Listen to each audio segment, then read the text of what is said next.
Okay, hello everybody. Welcome once more to Discussing Tabletop. How's everybody doing? It's of course March 21st that we're going to be having this little bit of our session here today. We're diving in here, 2026. We were just having some interesting discussions on a few things, and I guess that can link to how our week's good because we'll just say like there are better people to talk about DLSS 5, but No. yeah, that's a thing to talk about for plenty of Oh people out there. boy. Yeah, I'm sure you can find a tech podcast on that. Yeah, I would recommend at very least doing that kind of thing. But yeah, Mhm. I think All it's I've seen is I haven't seen much of actual The news. I've memes just are seen very memes. funny. the memes hmm are some of the better thing that I think have come out of this entire thing because there's just so many Yeah, of and them I and they're swear so ridiculous. every meme format will get one of two things or both: Rickroll or a Nina Fusion meme. Yeah. Because I've seen Nina Fusion memes with this. Yeah, but how else has everybody's week gone? I can kind of say for myself, I think it was a very fine week. It ended up being weird in a lot of ways, just for like Hmm. me having a. Honestly speaking, I'm gonna say this here. Still working on getting the perfect sleep schedule after daylight savings Daylight shenanigans. It hasn't been bad, but it's been enough that I've been like oddly staying up very late, and I'm not productive Okay. with late at night. And then I'm like Like, Mhm. sleeping in a little too much or taking naps then. yeah, okay, so like I did the most genius thing and it worked. So I slowly shifted my sleep schedule back before daylight savings time, Yeah. and I had no issues for once this year. That's good. More and more I'm realizing I'm a broken, weird person because I just have the innate ability to lay in my bed and then I'm asleep within 5 minutes.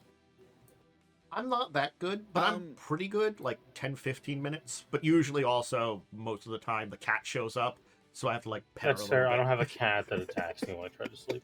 Also, for whatever reason, I'm gonna guess it's years and years of working service and restaurant jobs. I cannot sleep past 6 a.m.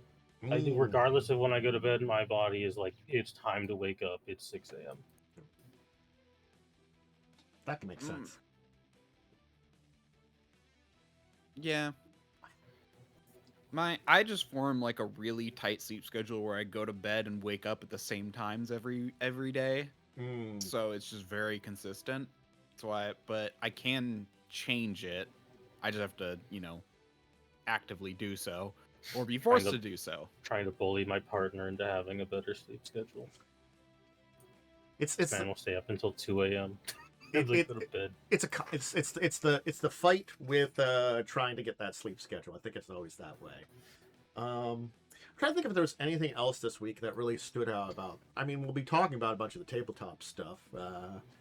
I don't think there is anything I can think of off the quick boom top of my head that I can think of. So how did you two's week go? Worm, how anything interesting happened in your week while I have my brain work and see if I can remember if there's anything I forgot about. No. I think I was kind of depressed this week. I didn't Oof. realize it until like today when I'm like not depressed, but I'm like, man, I was kind of depressed this week. Oh.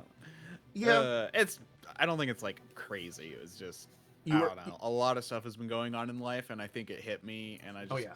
was just kind of out of it this week. Oh, that can happen. You can hit with those kind of Yeah, waves that no. kind of drag you down for a while, and you don't always realize it until like you're out of it too. Mm. Certainly speaking. Yeah. But otherwise, finally got our internet modem replaced at work. Ooh.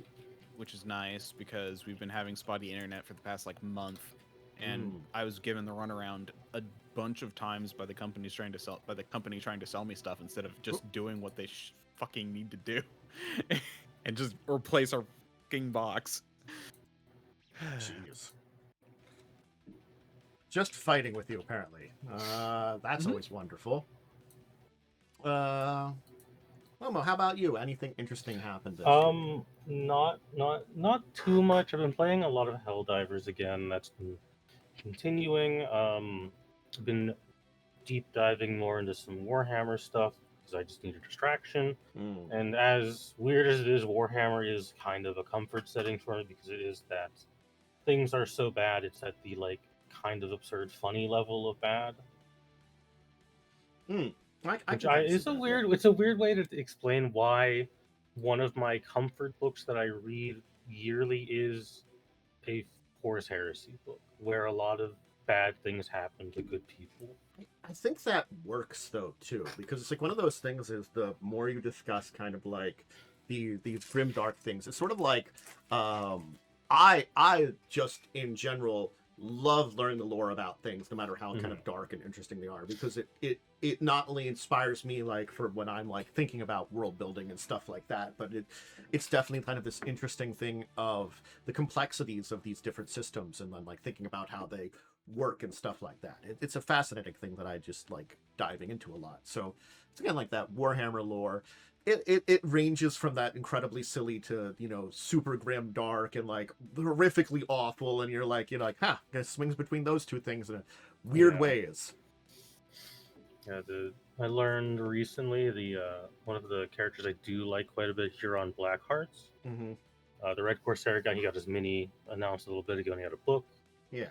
He's been in 40k lore longer than any of the Chaos Gods have been. He was in Warhammer. He was in Rogue Trader Warhammer 40k, and the Chaos Gods were in the second book that ever came out. Wow. So he's been getting lore longer than the Chaos Gods. Wow. That is very silly. And he's still, like 40 years later, one of the major villains of the setting. I do that is definitely one of those things that like when you hear about like some of this old stuff that is actually really interesting, because like I'm not gonna lie, I think that's why like I think it's also like while lack of consistency does exist in old Warhammer lore for sure. Very much. There's so many retcons. Some of it's a little too freaky. Do not read anything by Ian Watson. Yes, agree. I've only heard people talk about these books and been like, yeah, I'm not gonna.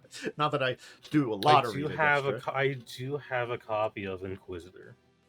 I did buy it as like a curiosity piece, and I did not finish reading it. I think I've got to say, 40k has got one of those like interesting through lines of a lot of their lore that has worked out pretty well, a lot more than a lot of other bastions of lore and stuff like that. I mean that by like a lot of the other role-playing games, especially D&D. It's different worlds, and the worlds that they have way too many upheavals. You know, I'm talking about like, Forgotten Realms, stuff like that. While like Forgotten Realms is a dense universe. It has a lot of lore. Reading any lore about 40k is the equivalent of like Forgotten Realms. You could probably fill a couple of books with its lore. Yeah. With 40k, you could fill a whole library. Yeah.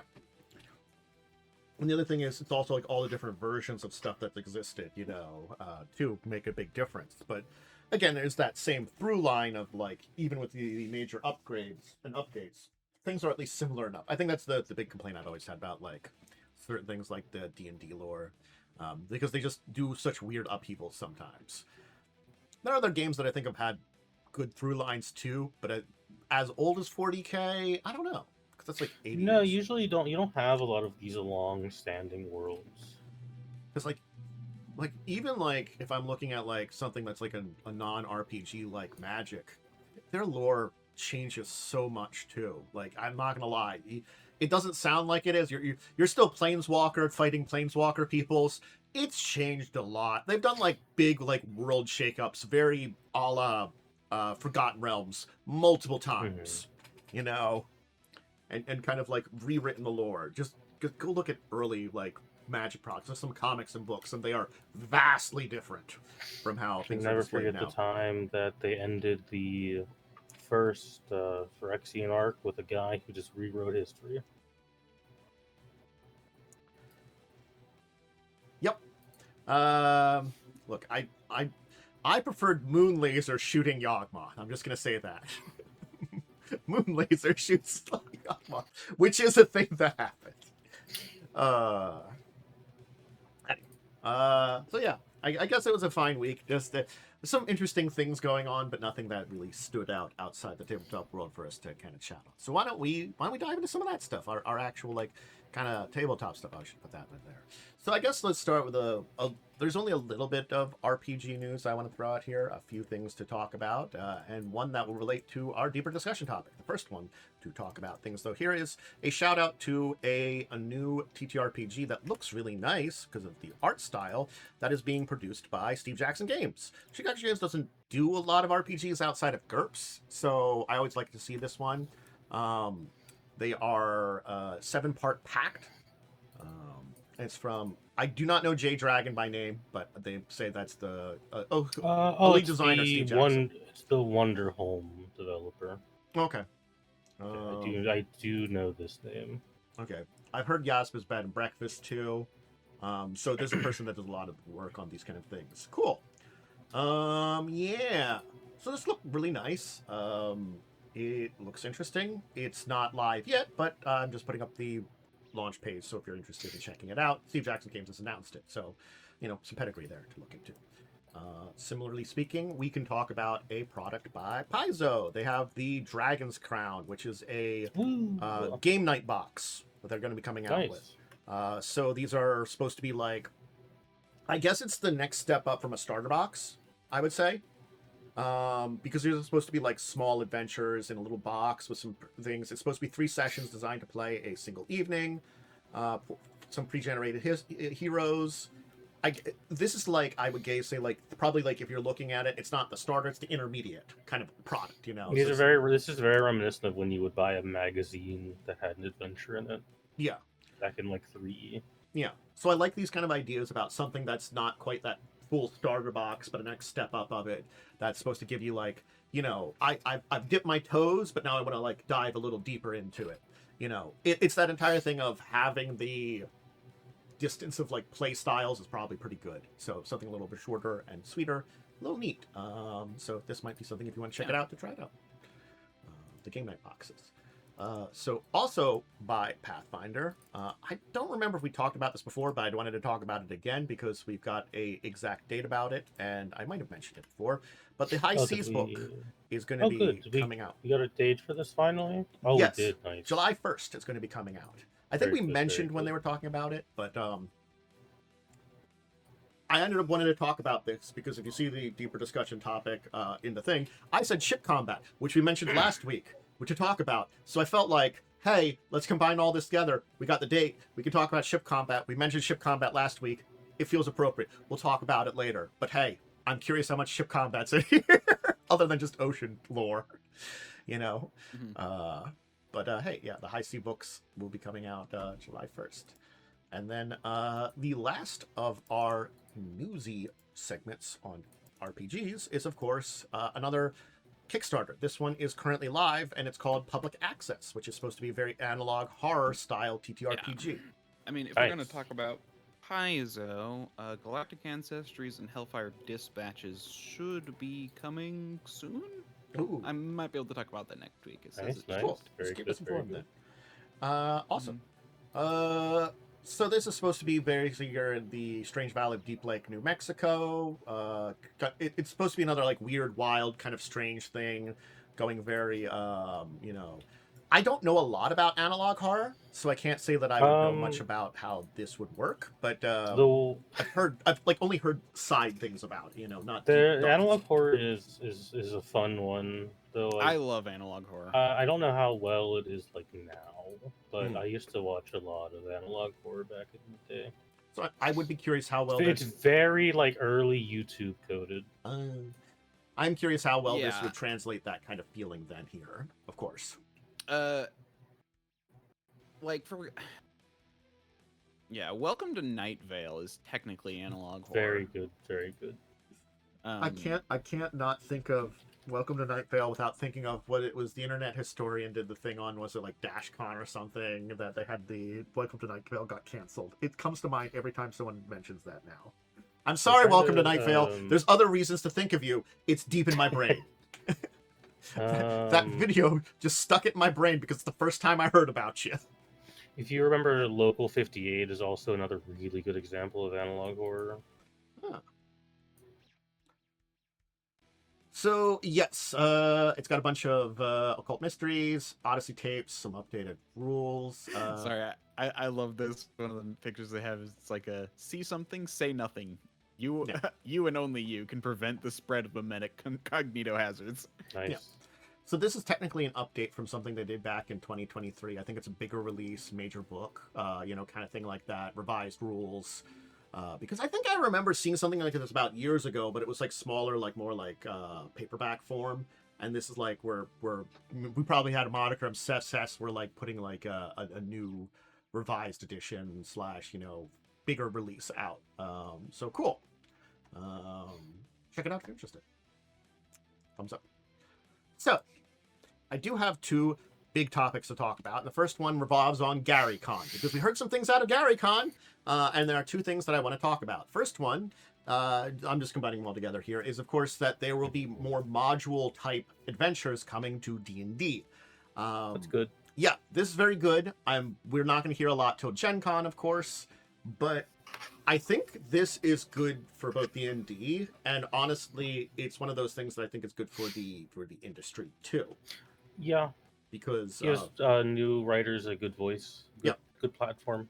Yeah. I do concern myself with, are we gonna, obviously 5e had almost no support from WotC. Are we gonna have the reverse of, well, now we're Pathfinder 1-ing ourselves, where we just spit out of too many books? I don't know. It's an interesting place to be to, because I'm assuming that at Gen Con we'll learn more about this weird season thing that they're doing here too, and how it's going to work, which is not necessarily bad. I don't like the way they're displaying it, because I hate that we call every like release schedules the season now. I hate it. It is way too like It's so video game coded. so overdone. Yeah, it is very video gamey. Yes, and that's a problem. Is I'm not a fan of that either, but I would like to know what the hell this means rather than just say some stuff. Not that any of these seasons actually match anything, because they have their like horror one over summer rather than over. Do you have a link? Yeah. Let me give this marketing.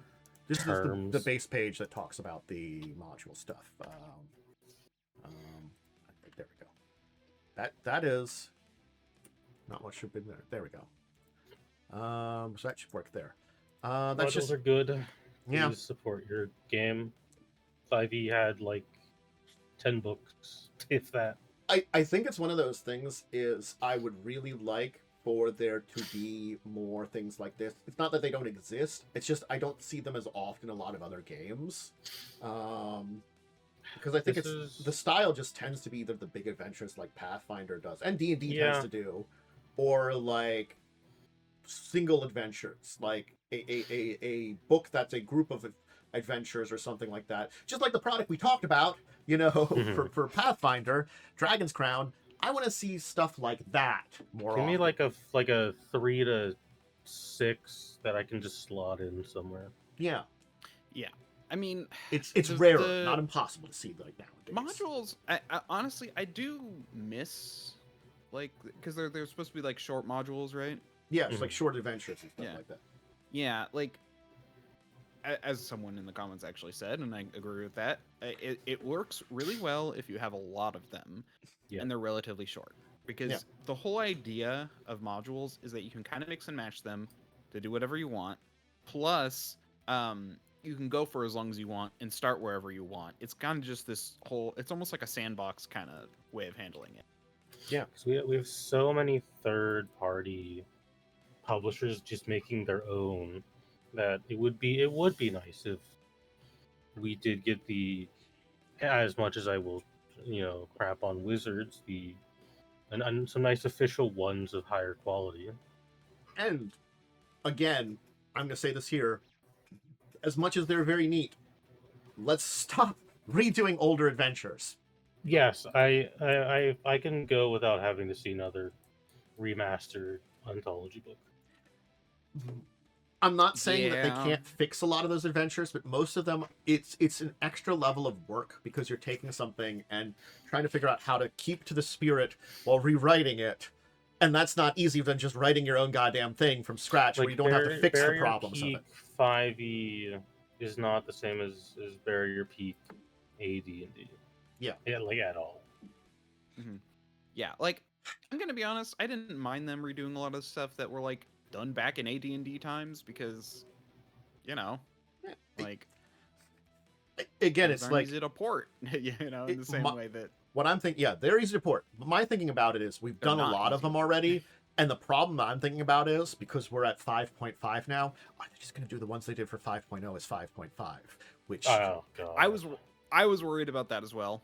yeah, that is also Now you've mentioned it, that is my is another worry. yeah. Are we gonna get another Curse of Strahd update? A version 3 of Curse Well, of Strahd?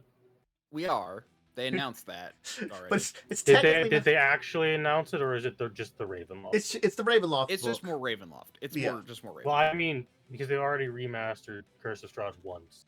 Yeah. So they will then remaster Curse of Strahd I'm again. kind of joking. It was just the Ravenloft book. Well, did they? I thought like they did the Ravenloft.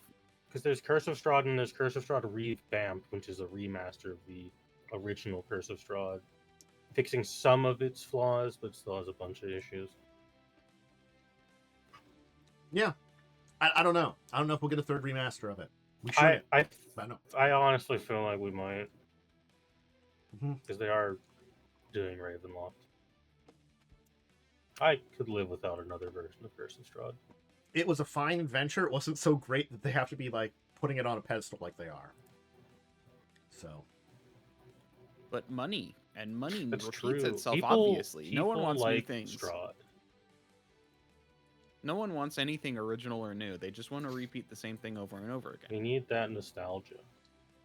Nostalgia from like 10 years ago. I mean, there's nostalgia of a really kind of mediocre adventure path. So we're getting Melf's Guide to Greyhawk. Luke Gygax, which I think is the Gygax we don't mind. Luke is the okay one. Yeah, at least I don't know anything bad about him. Yeah, not like his brother, which had bad stuff. But anyway, but basically Luke's working with WotC to come out with a Greyhawk book, which I actually think is very good because they kind of said 5.5 was going to be a little bit Greyhawk focused, and we haven't seen anything on that at all. No, we have not seen anything Greyhawk. Everything has been Forgotten Realms still. Yeah, we got a Faerun book before we got Greyhawk. Yeah, like I think like wasn't in like the core books they released, they had some like Faerun, like some Greyhawk stuff they mentioned in there for like the core rule books. They talked a lot about Greyhawk, and they talked about the Greyhawk setting. And then they ignored it after that completely up until now that we know they're working on a book finally. Yeah, I'm glad they're working on it, but it's just it's the jumping around also is just like a complete insanity to me. But again, like hopefully, the reason they've been—I don't know if you noticed— the reason they've been sticking with Faerun even after the Greyhawk supposed switch is because of the success of Baldur's Gate 3, and they wanted to milk that for as much as they could. That makes sense. They are trying to do that a lot. Like, that's why everything was all like, oh, more Faerun, more Faerun, Astarion, more Faerun, more Faerun. That's my Astarion book. Yeah. No, where's your Astarion DLC? Thank you very much. Yeah, it's like fine. that basically reprinted. That's basically what made me realize it was because I'm curious how that sold, because like has that even...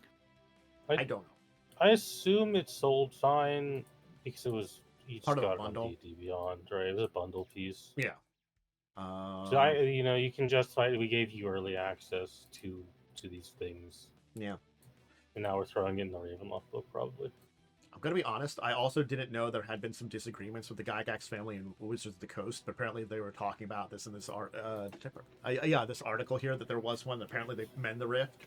So I'm like, oh, that's good.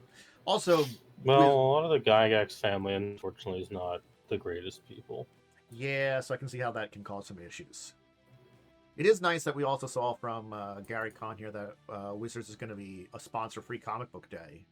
Have they done that in a while? Probably. I don't think in a while. Yeah, like because normally it's like there's Paizo does it a lot of times, and like a bunch of other like the big companies do, but like I don't see Wizards very often. So I guess it's a good.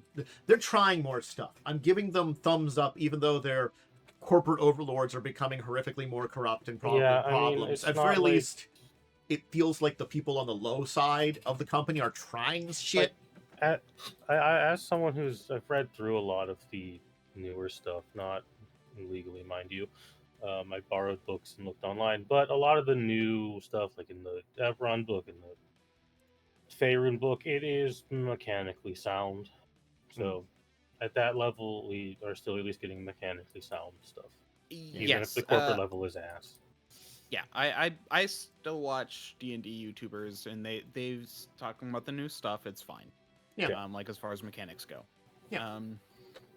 It's more that, you know, the whole company is standing on a stack of cards at this point, so it's just.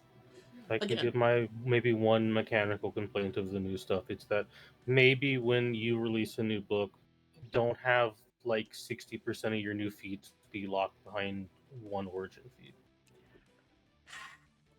Yep. Because now you're just making feat chains and we're becoming Pathfinder. Look, you know, no, you're becoming 3.0. 3.0 was and 3.5 were very infamous for their feat chains. No one likes feat chains. No one likes feat tax. It was. I like feat tax. No.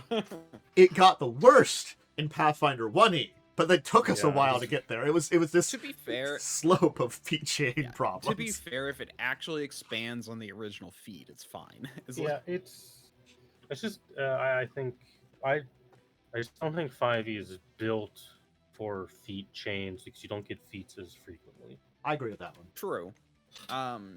Yeah, my whole thing with like the feat tax of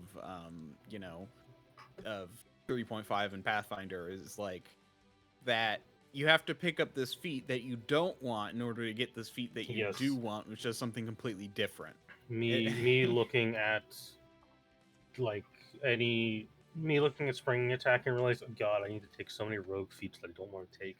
I'm not gonna lie, I haven't been in like college for a decade, so if they're doing that now, I genuinely don't know. That doesn't. Okay, so It doesn't. That maybe, but that doesn't feel. I just realized they might kind of do I know the online stuff, right? The one, so the ones that come with that used to come with like those like, cards, like cards that have like online features. Like CDs or cards or stuff like that, they had to have the features. So if you didn't get it that with it, the book was like useless. Yeah, oh god, nightmares. Basically, they're one-time codes, and if you didn't get them new, you couldn't use the book. You can't need to be used. Oh god. My statistics professor wrote his book, and he's like, "Well, you could buy it, or I could accidentally have copied the link into the syllabus that you can type in to get it for free." I get the feeling that teacher had already made his money on the book, and it's just like, look, I don't care. I mean, when you fucking make the book, I feel like you're more inclined to give it out for free. It depends on the professor, because I've heard of professors who force assigned reading of their own books so they can drive their own sales. I have seen that. It's as such well. a messy. The textbook industry is so messy. Mm-hmm. Just kind of like the role-playing books. It's basically a monopoly. True, it's basically a yeah. monopoly from like two. It's basically a monopoly or oligopoly, one of those two. Oh, they're too damn expensive.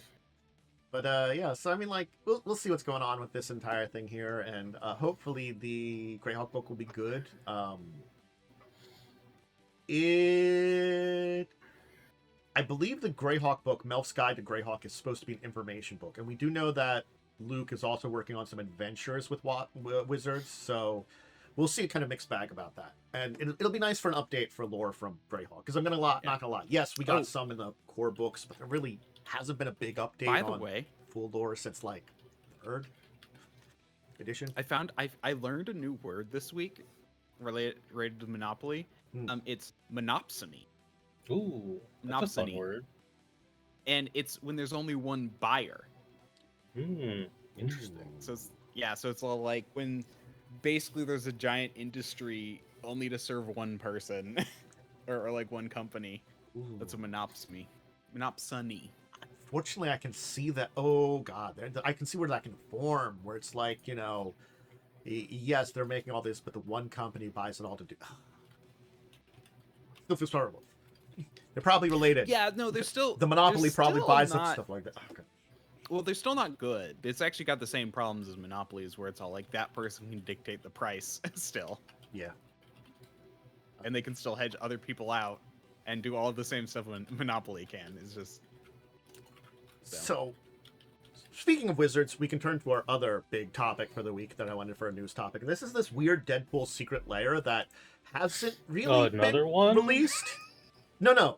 Yes and no. So it really hasn't been released, and Wizards really hasn't said, like, anything about it as of, like, me hearing about some news about it today. So, again, I looked into this earlier, so it could have happened since then. There's a Polygon article about it. Random content creators got copies of this. Huh. Yeah. It just ended up in a fan. Talia Vess got and put an Instagram post with a video of the drop that they got on Tuesday, when they just thought they were getting some stuff from Wizards and didn't think about it anything differently. And it wasn't until some other people started getting it later in the week that there was actually some people suspecting, I did see a few videos on it in the middle of the week, that this was a mistake. No, apparently they were sending a few people out of these things, more than just Talia. But it is a very weird thing that, like, they just send it out to a lot of randoms. Now, I'm not gonna lie, none of these cards are expensive. These are all just meme cards. They've got, like, they're all, like, defaced in weird ways by Deadpool. It's supposed to be very silly. It's a silly art style. This is the essence of, it's a promo with fancy, kind of funny art that I like. That's why I would buy it rather than for cost. This is the true essence of that, which is fine, if that's what you want to get. It's Soul Rink, Lightning Greaves, Deadly Dispute, Lightning Bolt, Thrill Possibilities. And the image I'm showing here, which is a mountain, which is really an island that apparently Deadpool has changed to be a mountain. So, Like, yeah. I know that obviously these are very common cards. And if this would ever come out, Yeah. fine. Yeah. These are so fucking hard to read. Yeah. I think that's a big Yeah. complaint I have about. Like, I agree with that one. It's that thing of, like, definitely novelty and presentation do a lot for winning over a secret layer. Like, there's those big things. Is the art really cool? Is the presentation really cool? Then you probably want to take a look at maybe, like, monetary value, and, like, these things here, because they don't have that monetary value. You want that presentation and, like, stuff, that big cool stuff to be up there. And it's an interesting concept, but they are very hard to, like, read and see because it's, like, a lot of mess on these. I don't think I can even... The Soul Ring just... I mean, yes, you should know what a Soul Ring does, but you can't read that at all. I'm looking at Like, it. I don't off the top of my head always know what, like, a soul ring costs. Ooh, you're right. And you can't see that. You cannot see the mana cost. Or, like, oh god, like, Thrill of Possibility, you've got some of the words literally blocked out. Yeah. Like, Lightning Greaves No, is fine. I agree. This is definitely more for collectors because This is like a fun novelty piece, but playing these would be so difficult. Yeah. It's weird, I think is the best way of saying it. It's very, very weird and unusual. Now, like, cool, great, but I think, like, it's also, like, the way that it's been, like, spoiled without them talking about it. Because, again, like, as I said, I hadn't seen anybody talk about how, like, from Wizards talk about it, very least. I'm just seeing if there's any updates here. Yeah, I'm just looking. It just looks like they revealed it through sending it to content creators. So we don't know. Okay, its so release or anything it like that. was intentional. Yes. Like, it seems like it was intentional. It does seem like this was an intentional thing. At least enough people have gotten it that seems intentional. Like, again, on Tuesday when the first one came out, it was hard to tell because really for like a day only one person had it, so it was sort of like, That there was a small period, a small window, and we're like, oh, is this intentional or some kind of leak? And then some more people got it, and then it's like, okay, they've sent this to a bunch of people, and I can understand these are like cheap cards anyway, so it's like a secret layer promo for a bunch of content creators. But when's this going to go out? What's information about it? This is a neat idea, but they haven't followed up at all, which is kind of weird. I guess that's why like it led to some speculation early on in the week that maybe this was a mistake because they didn't say anything about it. I'm looking around and I haven't seen anything about them saying about it. They're just there could be a quick update somewhere. No. Like the only articles I can find on Google are like from 2 days ago most. So yeah. If there was an update this weekend or something, they haven't had it yet. So, I don't know. It's... People are talking about it. I mean, people that have talked about it, they just put it up on their website, too. I'm not going to lie. Yeah.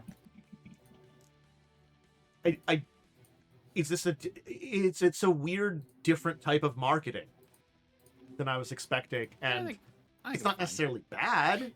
But it's also, like, confusing, I think is the thing I'm going to say about it. It's like, why did you market it this way? Is this going to be a normal kind of thing? Which is not necessarily bad, that you're going to have creators show these things off. That's cool.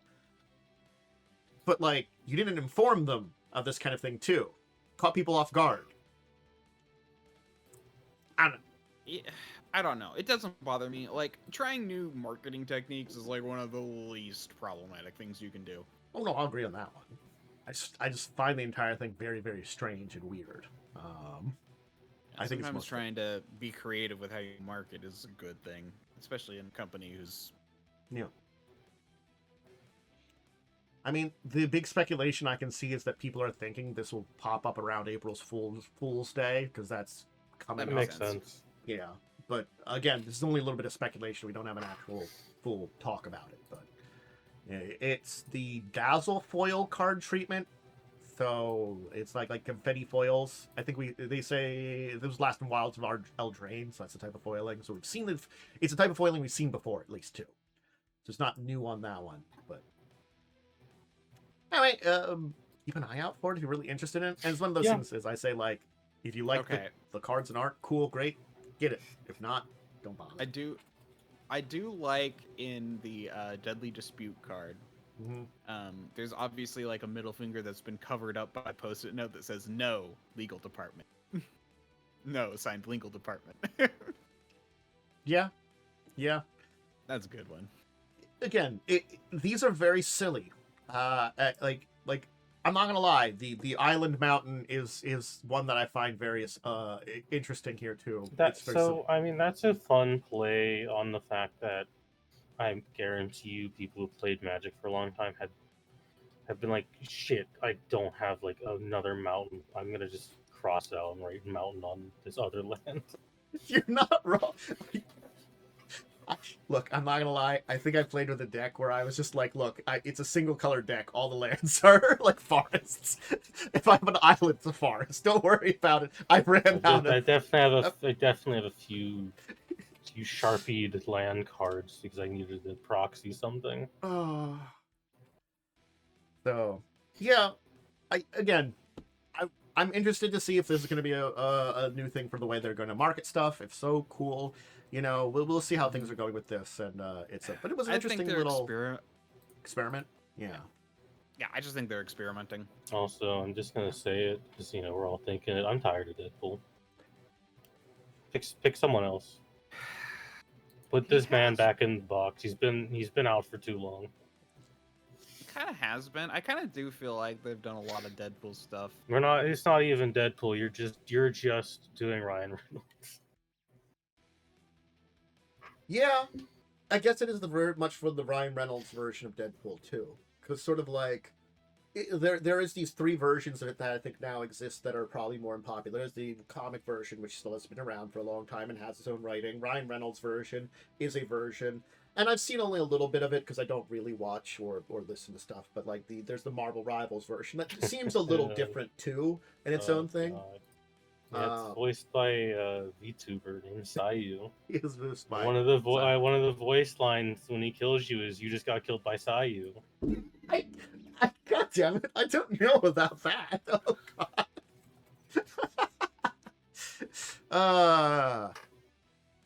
That's good and very silly. See, like, again, there's ways to take advantage of these things You and can very do well. Deadpool. I just think we They've have done a a lot little of it. too much Deadpool. There has been a lot over the last couple of years because there's also been like, isn't there like, is there another game coming out? There was like a couple of them that have been out recently. And it's just like it's so much. I know the Deadpool game, like you cannot even get anymore. There was the VR game that came out recently. That's what I was thinking of. Yeah. Yeah. There's only so much of a thing that you can take, and it's just like, well, great, more Deadpool, great. Anyway, but I 2025 had a VR release. November 25 had a virtual reality Deadpool game. Yeah, I've heard it was like not terrible as far as like VR games go. So I guess we should move on though to some minis and TCG news, and I guess I'll turn it over to True. you to Yeah, talk about so- our good esteemed beginning here. I can Mr. I Yarrick. can do both. I can do both of these back to back conveniently. Cool. We are going to start with Yarrick. Yeah. He's the bigger announcement. It's the named character returning. Yarrick is back from the dead. Oh, you've already posted it. Mhm. Yarrick is back from the dead. This man cannot rest. He's not allowed to. They're bringing him back. Old Baelai, the hero of Hades' Hive. This guy's really cool. He's also like one of the only 3 important named commissars in the lore. He's also one of the first commissars in the lore. The 90s model is very Yes. silly. Yes, There was his a 90s style model. to 90s Warhammer. Yeah, it's something. But yeah, Yarrick is one of my favorite characters in 40k because I just am a big fan of like the Warrior for Armageddon. I like orcs. Yarrick fights orcs. He uses a orc power claw, which is I think canonically the only human who's able to. Oh, was this that thing that was like secretly released a little bit with his claw? No, I'm gonna talk about that after I finish with Yarrick. The one thing I do question with this Yarrick, because we got a trailer. Yeah. I love and hate that Games Workshop is willing to just spend the money to make the like maybe one of the best animations of trench warfare I've ever goddamn seen. And then in the last 10 seconds, it's like, bam, here's a plastic model. Yep. I saw that animation. It was a very interesting It's animation. really good. I was like, oh, are we getting an Armageddon TV show? No, we did all this for a model. I mean, I heard some people talking that there might be another war on Armageddon because sure. Oh, there's always a war on Armageddon. It's a planet known as Armageddon. It's called Armageddon. They can't get away from it. The only concern I have, it's not really a concern, I don't really care. It's just like, you did all this and you left out the Armageddon Steel Legion. And in their place, you put Death Corps of Krieg, the other gas mask using guard army. And then after this, I think it was yesterday, they put up a video on, after people were complaining, hey, where's Armageddon Steel Legion? They put up a video titled "How to Paint Your Krieg as Armageddon Steel Legion." Yep. And which is funny because Krieg started out as an alternative paint scheme for Armageddon Steel Legion, and now Armageddon Steel Legion has been thrown in the garbage as an alternative paint scheme for Krieg that no one's going to use. Full circle. Because, quite frankly, they're kind of bland looking.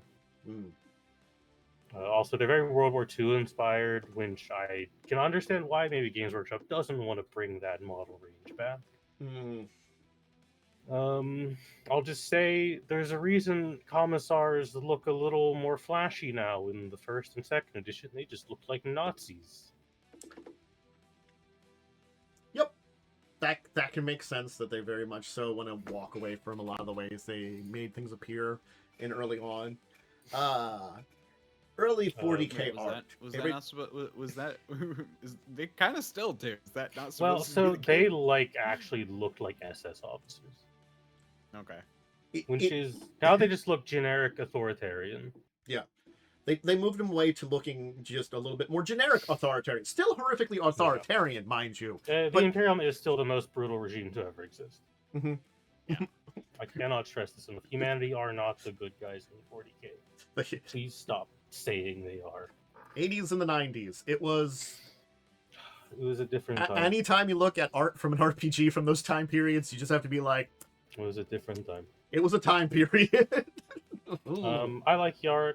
Of the three big commissars, which are Yarrick, Kane, and why am I blanking on his name?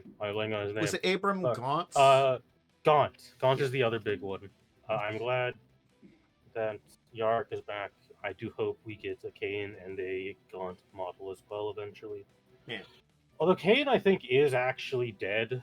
Hmm. I don't think he's come back in the lore yet. They could bring him back. I also don't know if they give him up because he's kind of the comedy character. It's another one of those, he died, but it seemed enough off screen you could do something shenanigans, So, you know. Caiaphas Kane is a really funny character in the way that he constantly failed. He failed upwards so hard that he became the Imperium's greatest hero and has the title Hero of the Imperium. He failed up into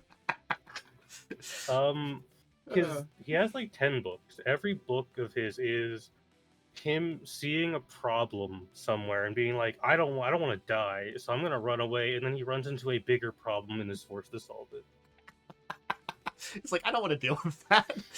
He should just He's deal a with the problem at coward. hand, and he wouldn't get in any trouble. But no.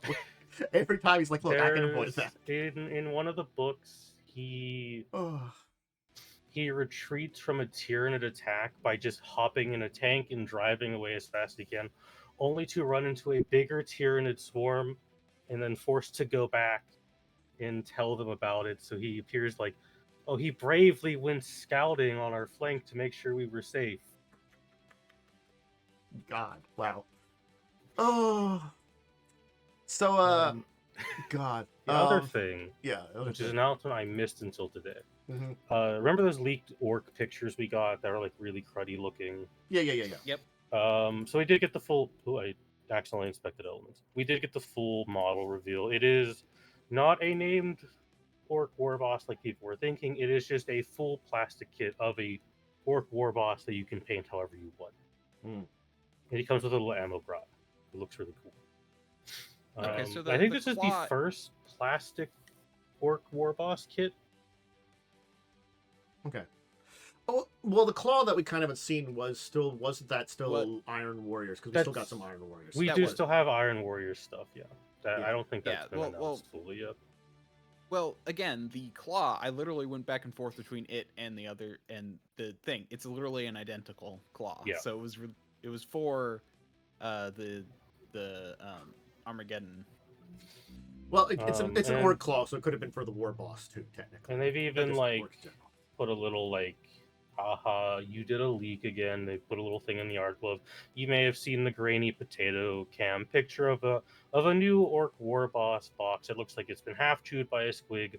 We thought you deserved better than that, so here's him, and here he is in all of his glory. And then we get some really nice pictures of him, all painted up. This is nice because we don't have a lot of. I think they phased out a lot of the named orc war boss models. I think. Mm. Because a lot of stuff used to be resin or metal. They don't do metal so much anymore. They still do resin, but they wouldn't do everything in plastic. Because it's cheaper than resin and also easier to paint. Mm.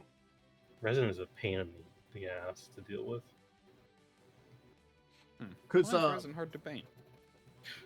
Resin is it doesn't require like an extra primer of some kind. requires a primer. Sometimes you have to with plastic. The pieces are easier to bend. Resin likes to not like to stay bent, which is a real issue when you're Because I know someone who has Terminators, and their like ammo belts are resin, and they had to like do a lot of steps to make sure that resin stayed in place and Okay. didn't like bend out of shape. Hard to work with. Yeah, it's also just more expensive, I think, than PVC. So the other thing that we will be able to probably talk a little bit more about next week is Adepticon Yeah. is being kind of previewed. I know that I I'm saw someone break down their Adepticon trailer that they did because it was like someone with a jacket. It was like a live action thing. There was someone painting some Yeah. miniatures, and then someone showed up on a bike with a jacket filled with patches that like some of these patches you could identify, others it was harder to tell, like so the person was trying to break them down. I'm like, this is interesting, but also like I have no idea what you're talking about, you know. Yeah, I mean, I think that this will be the Adepticon where we get the official 11th edition announcement. Okay. I think that's going to be the big announcement for this one. Okay, makes sense. Because we're definitely at the end of 10th, as much as that sucks. Hey, Games Workshop, stop selling several $100 books at the end of the life of your edition. Stop doing that. Yeah. Here's this expensive book. You can use it for like 5 months. I was talking about that last week. Damn it. It is a frustration, and they've done this in 7th edition, and no one likes it. I mean, they're not the only people that do this. It's like, come on, like just stop. You know, most people are good. They're not. Most people don't have the like income or desire to spend $100 every couple of months to buy your lore books that aren't that good anymore. Yeah. Anyway, so there we go. There's the minis news, but we can talk about one thing TCG related, and this is an interesting one here, and I will repost the link to the Kickstarter because, like, remember that Cyberpunk TCG? It's like hit records. It's at $11 million on Kickstarter. I'll repost the Kickstarter too. That's a lot, like for Kickstarter. Is it the biggest one? No, but it's getting up there as the most funded TCG of all time. So kind of impressive there too. You know, if it hits that, I don't know what the next one up. Most funded TCG Kickstarter. Do we have that? What that was before? No, and now it is the Kickstarter. Now it is the Cyberpunk. Okay, so it has passed it. Yeah. So it does look like it has surpassed the last one that had gotten up there. So congratulations to them. Most funded TCG on Kickstarter ever at this point in time. Cool. Very successful. Thumbs up. So just wanted to kind of give that one out there. Then we can talk about a couple board games and some other stuff, and we can talk about, first off, a Dragony board game. Of all the random board games this week, this one just looked most adorable, so I decided to add it in here to this one here to shout out Emberheart. You're rescuing dragons from evil dragon poachers. Oh, yeah, set in October. You can protect them dragons from poachers. Yeah. And then, of course, we do have to mention, because it's some new stuff is happening related to Diamond, of course. again? Well, Sparkle Pop has emerged as a new problem. Remember Sparkle Pop, who had sold some stuff because they'd been given stuff? Well, apparently they're getting in the problem list of things here because they got it. Yeah, because a bunch of the consignment goods are in a warehouse that Sparkle Pop took over on top of everything. And they weren't taking sides, but basically becoming a kind of a problem because they say their own rent for the inventory. Of course. Nice. Yeah. They're charging them $125,000 each month that their inventory is there at this point in time. It's already over $500,000, and it's going up by a lot. So this is another problem that they're throwing out there. They're also saying it's really expensive to deal with all these consigned goods, and they're not organized by consigner or package. You know, basically problems that Diamond had caused because they didn't have very well organization anyway, and you know, so rent problems. They don't want to take care of the problem because it's a mess that Diamond's leaving. You know, so it's an entire another level. This entire goddamn mess. So, yeah. Anyway. So despite the fact that they are in control of it, they say they don't want to deal with it, which basically means they want to take it and sell it as Diamond tried to do.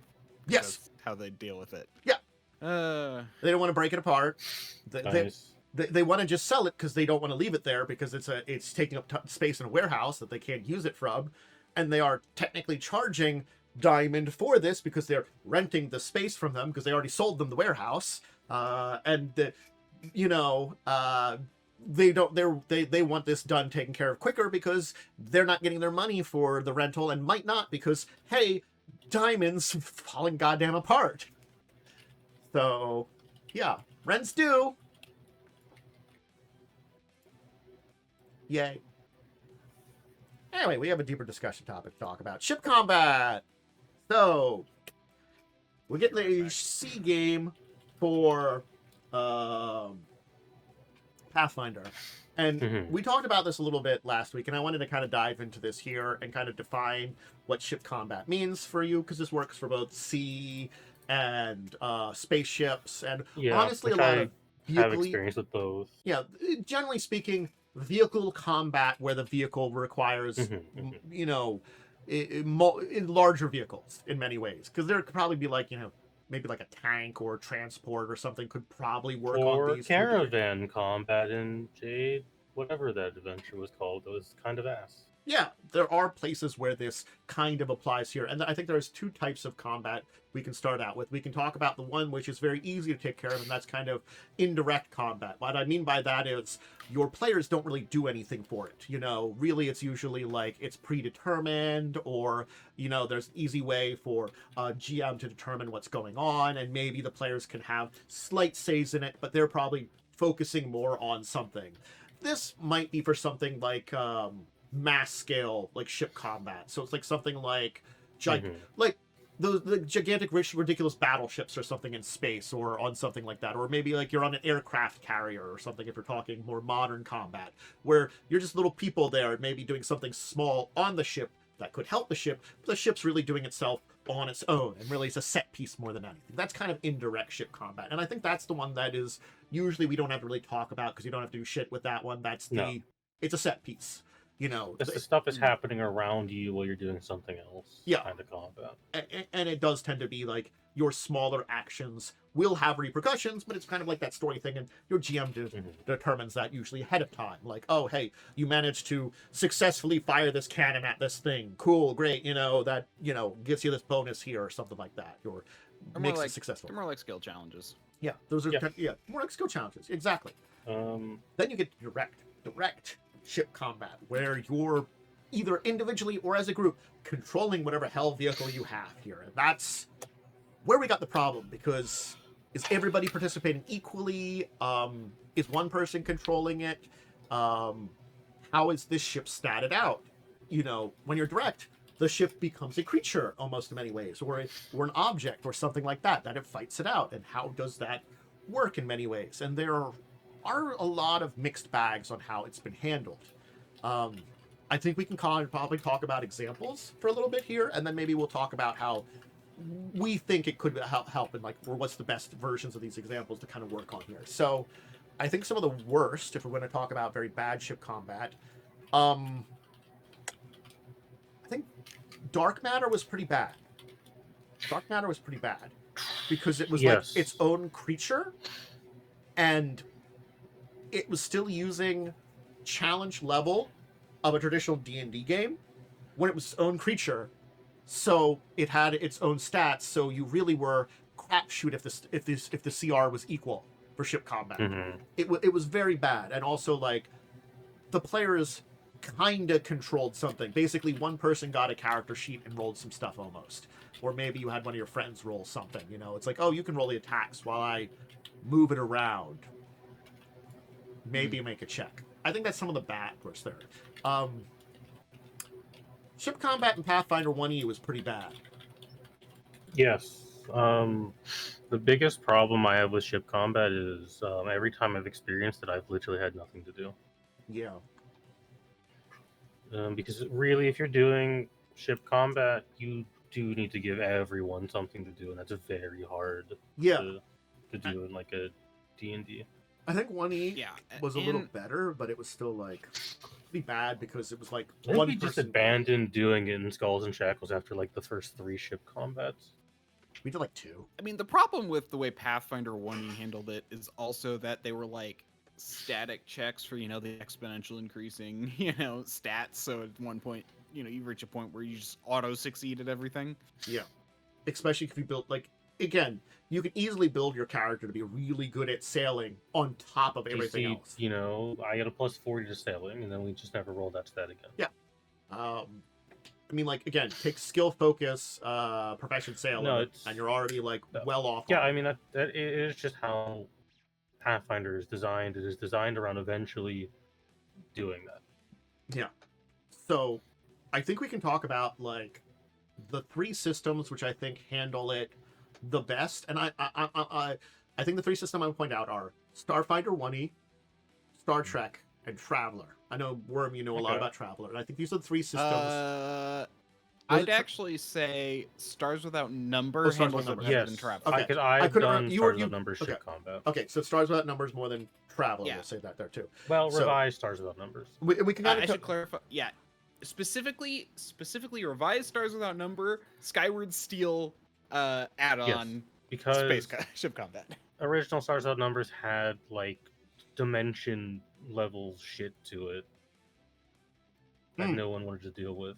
Yeah, that's the problem with space. You really just want to pretend it's on a plane when it's really not until you need to worry about it. You just pretended Star Wars and everything is a boat on an ocean, but it's in space. Yeah. So Stars Without Numbers. I think those are the 3 that handle it okay.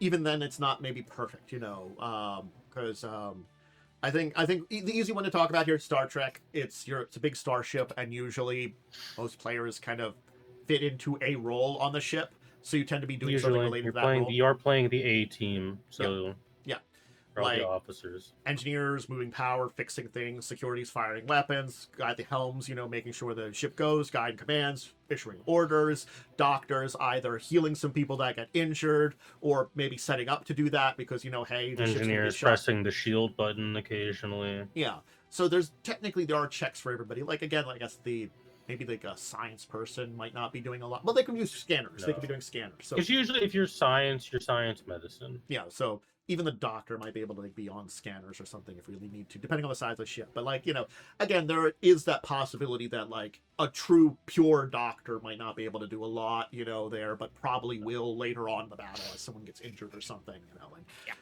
so, I think someone who is pretty good but not perfect. Yeah. As someone who has looked into this a lot, I actually have looked into this a lot. And I've read over, like, for example, ones you might like. GURP Spaceships has something similar to Skyward Steel. Or Skyward Steel, by the way, Stars Without Number. Is expansion. So and Starfinder, and I feel like then you've also got Full Thrust. If you want to make your space combat into its own game, that's what Full Thrust is. All right, interesting. It's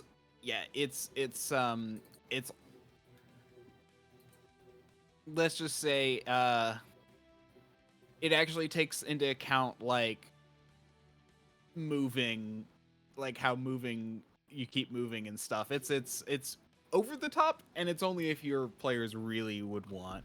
Like, I think it's too much, like, for most people. I get you. It's a very deep dive into the concepts behind it, and so like it can be overwhelming if you're not careful. I see. I understand that. And is this one? Because then, kind of talking about how Starfinder does it is like at very least, you tend to have a ship that's a joint character between all of you, and you all get kind of roles on that ship that then you tend to do. Again, I'm not 100% sure off the top of my head because it's been a while since I've read if all roles are made equally, though. You know, that's the entire thing. Is are all checks you're making on the ship made equally? I don't know. You know, mostly equally. I think that's the way it would work, at least in Starfinder 1E. Kind of like with Star Trek. They're mostly equal. You're probably doing something if you really do stuff with it, you know. So I know, I think it's Rogue Trader has pretty okay ship combat. Because the way it works is you would have a one player at the helm driving the ship. You'd have players on the guns. You'd have players on comms and sensors doing sweeps and scanning, and then you have the captain who's in his chair, barking orders or on the Vox, screaming tirades and insult at the enemy captain to drain morale. So everyone had a defined role in Rogue Trader, what they're going to do. But a lot of systems don't give players a defined role options. I do think the ones that have more defined roles are the better ones. It sounds like I think that's. But the flip side with Rogue Traders, you have to worry about things like firing angles, facing, the fact that ships can just hit each other or hit space debris. It is a little complicated, and oftentimes what people would do is they just roll a small game of Battlefleet Gothic for their ship combat because that's a lot more simple. Gotcha. So there is basically like, it's not bad, but there's an easier way of doing it. Yeah, because again, like there's a decent through line, but a lot of the extras around it can be the complexity. The point I want to make is if you want really good ship combat, it's gonna have a lot of more complex working parts to it. I think also I would say more than likely you're going to either have to come up with something on your own or like edit something that exists, because it's sort of like, it feels like the majority of existing ship combats aren't perfect. They have aspects that work, and maybe it needs to be adjusted a little bit here and there or something like that. Yeah. I think part of the problem, and I've thought about this a lot, part of the problem with ship combat is what do players want out of it? And that's kind of the thing. It is like, let me put it this way. I have 1, 2, 3, 4, 5, 6, 6 books, 6 systems open right now that all have different ship combats. Most of them cover a very similar thing where they have different roles and all the roles do different things. But like, you know, Traveler, the issue is that like not at, like, you know, the number of actions you can perform is based off the number of crew or something. Although they do have, and I need to remember how this works. Hold on, let me find it. It's ECC. Yeah, naval campaign source book. There it is. Where they have like a whole thing for like naval campaigns. Does this have anything different? Anyway, the whole idea though is that like the reason Starfinders I feel like is very good is because in Starfinder 1E they limited the number of skills there are, but then they also made like pretty much every skill also useful in their ship combat. So you're most likely going to have, or like most things, so you're most likely going to have something useful. Yeah. Which is very helpful. I think good ship combat should have players with well-defined roles, and I think it should be like similar to the way Star Trek does it, where the player makes the main check and the ship assists them because they're using the ship as a tool. You know, so it's sort of like I'm firing the torpedo, so I'm using my skill as security and like this to do it. But the ship assists me and adds an extra dice because it's got its own weapon systems and stuff like that. I don't think that's necessary. You don't think that's Um, necessary? I don't think felt like adding the that's ship is necessary. I guess that's an extra, but well, I felt like that was If you because want your like, ship the to ship feel like a has- character,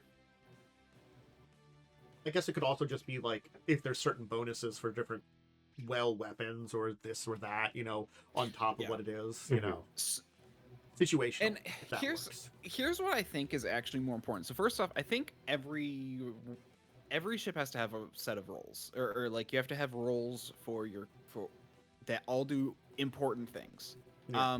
Something that Skyward Seal does, again, that's the Stars Without Number one, has a boatswain, which is all about fixing the ship as you take damage and stuff, which I think is really cool, because it's not something you see a ton of. But anyway, sorry, I really just sidetracked myself. So I think what you really need to focus on is that like there's a bunch of roles, and if players' characters do not fit into a role, giving them an NPC that they play during combat so they can participate. That wouldn't be bad. And either. that's, I think, and I think that's actually something that can help a lot, because the problem is if a player just doesn't feel like their character would be doing anything, then they just won't do anything. Yeah. And it is one of those things, is because usually ship combat is an extra. Now, granted, you can have adventures where it is an important aspect of it. Certainly, I think in some like Traveler, Stars Without Numbers, Starfinder, even Star Trek, there are adventures you could have where the ship is very important to everything. But it's also like one of those ones where there are plenty of more ship-based, either in space or on water areas where you have a ship and it's not as important to be doing all these roles and stuff like that. So it depends on, it's circumstantial. But if you do have it that you're kind of going to certainly be using it here, having this kind of setup and being, again, the characters the players built might not be built for that. But if it's going to be important, you have to, rather than force them to confide, or maybe even like forcing a role that doesn't make sense. I like your idea of having somebody that like would take the place that they could use for a role that's fit in. And I guess having options of possible roles also exists too. Like not just having like 5 roles, but like, coming up with a list of like, No, and that's another thing I was gonna say Lots of is roles. giving multiple roles that are all important. Yeah. And so, for example, I actually like GURPS because they have a bunch of roles, more than any of the other ones I've seen. So let me go over them: command, engineering, sensors, navigation, piloting, gunnery, communication, and damage control. So those are the different roles. They have a bunch of roles there, and obviously you're never gonna have a party. How many is that?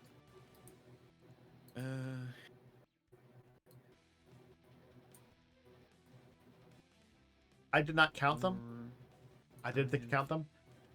I'm just gonna say I would think that like 8 to 10 rolls were kind of where I would aim to be, because that's like 8 double. rolls. Okay, 8 rolls. That feels like kind of in the minimum, because again, like traditionally most RPGs played 4 players. That is the kind of standard for a lot of RPGs. So like when you're saying like 8 rolls, that's 2 per person, where you could double up, or like certainly speaking, you can at least have everybody have at least that 1 roll then very easily. I mean, you say 8 should be minimum, but I'm pretty sure that one has more than any other one I've seen.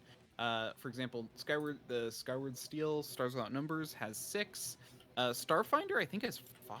Let me see. 1, 2. I think. I know you can double up some 4, certain 5. rolls and Yeah, stuff like they have that. 5. Well, this is what I'm saying for For us, ideal. I'm not gonna count For them, that's ideal, fine. I'd want extras just in case or something. Like, that's what I'm saying. It's because that allows for more players' options to fit into some of these roles that might be a lot more, like, unusual or something like that, too. There's, like, definitely other places you could be. And yeah, I think having the minimum equal to like the standard number of players, that like 4 to 6 probably is pretty good, especially if there's certain roles like maybe weapons that you could double up because there's like we got like 2 cannons or something like that, and you got 1 on each of the cannons or something like that, whether they're black Yeah. powder or space weapon cannons. um, Mhm. I think when you get into more unusual vehicles is where you kind of have to worry sometimes about like all these different things, because again, like this works very easily for our standard ocean ship / spaceship. Mhm. There are other unusual ships, vehicles that you If can use. you'll like, I'm gonna be honest. The ship book for Rogue Trader is very good. It's full of a lot of good information. You don't really need to have naval combat in Rogue Trader or any 40k game really, because ships are so big. You characters aren't going to be that involved in anything with it because you have crew and serfs and all Yeah. sorts of other dudes to deal with it. Yeah, so I just counted. Traveler also has 5, so same number as Starfinder. Rogue Trader apparently doesn't have rolls, as far as I can tell. It doesn't. No, you for them. There's a book that's entirely just about space combat. Okay. I guess that's the other thing too, is like Which, if you're the Rogue Trader, the most you're gonna really do in space combat is like, okay, you're gonna tell your dudes to fight and what to do, and then after the battle, you're maybe gonna execute a few people to boost morale. I laughed at that, but I'm like, oh yeah, yep, Warhammer. We must boost morale, kill a few people. What's the Star Trek quote? The beatings will continue until morale improves.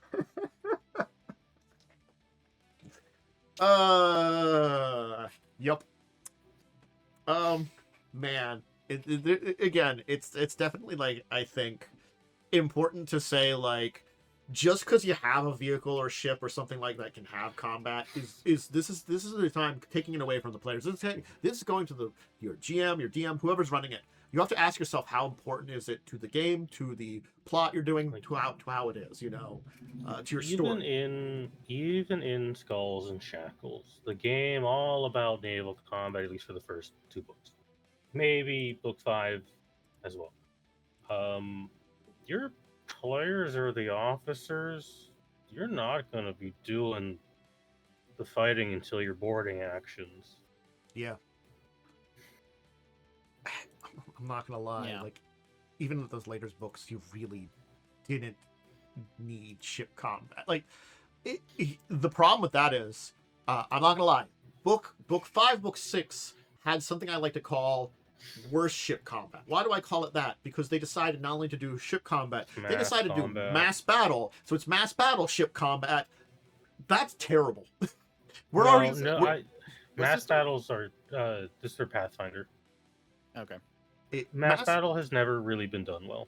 Mass battle's got its own problems on top of that, and I think it's That's that entire a different discussion. Yeah, I think I actually think the mass combat in Pathfinder 2E that they added just recently isn't terrible. So then the question would become, I do want to see then the new book with its possible ship battles and ship statistics then, because then I would also ask the question about that point in time, because it's the same kind of thing of like, would that well translate into a version of something that would be like a mass naval battle, because that's an entire thing that's what it is, and that is a thing that you can have an adventure, but it's the same thing of, I think all these kind of specific special types of battle, you have to ask how big is the story, how well is the story, and how best for you to tell it in the course of your story. Is it important for your players to be directly at the forefront of it, or is to a degree into the forefront of it? That's why, like, yeah, okay, Skulls and Shackles is a pirate game. You're doing pirate fights. Do you, like, can you get away with just boarding in that one? And I think the answer is, well, yes. You can just board the ships and take care of it that way. Yeah, I mean, that's like literally how most ship combat was done. Yeah. Was via boarding. It's actually, fun fact, it's actually really hard to sink a ship. Yes. Yes. Even in modern times, it's really hard to sink a ship. So It's easier now than it used to be. yeah, but There's It's a lot still of hard, though. precision needed. yeah, Yeah. You basically have to hit the right spot with the right, Mhm. and like that's the thing is like even like the slightest maneuver can like save a ship, which is why it's you know an active crew will be able to stop it. so I think that's definitely a important thing to kind of like look at with this entire thing here Yeah, too. and I'm gonna be honest. I think that's why I kind of like AD&D's Spelljammer combat, in part because the players actually have a lot of agency in like actually fighting. Because you know you can actually sling spells like, Ooh, at fun. the other enemy and stuff. Yeah. I know in Skulls and Shackles, that's really the only player that would do anything in combat was, well, I'm just gonna throw a fireball at that ship. Yeah. Yeah. Or like I think at one point we dumped like a cloud of death on the deck of a ship. I do think that was a point in time we did some stuff like that.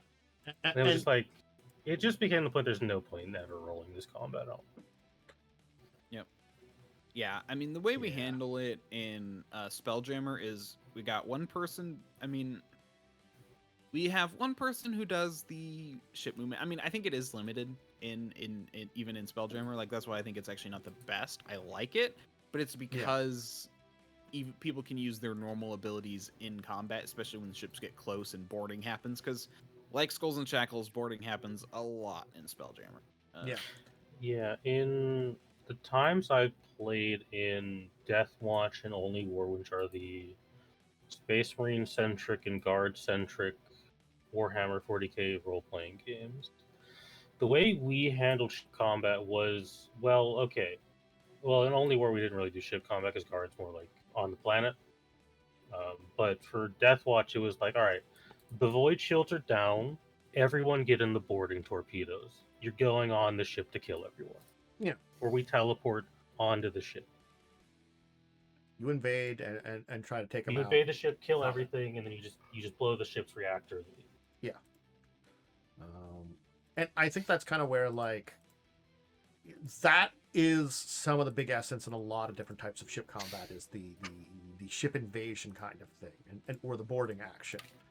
And I think when it comes down to some of the more unusual vehicle combats, I think that also ends up being there too.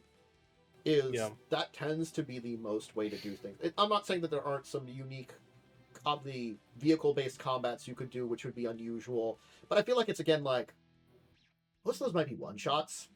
So a single like encounter type thing, I don't really have to worry if it's bad as much. It needs to be okay enough.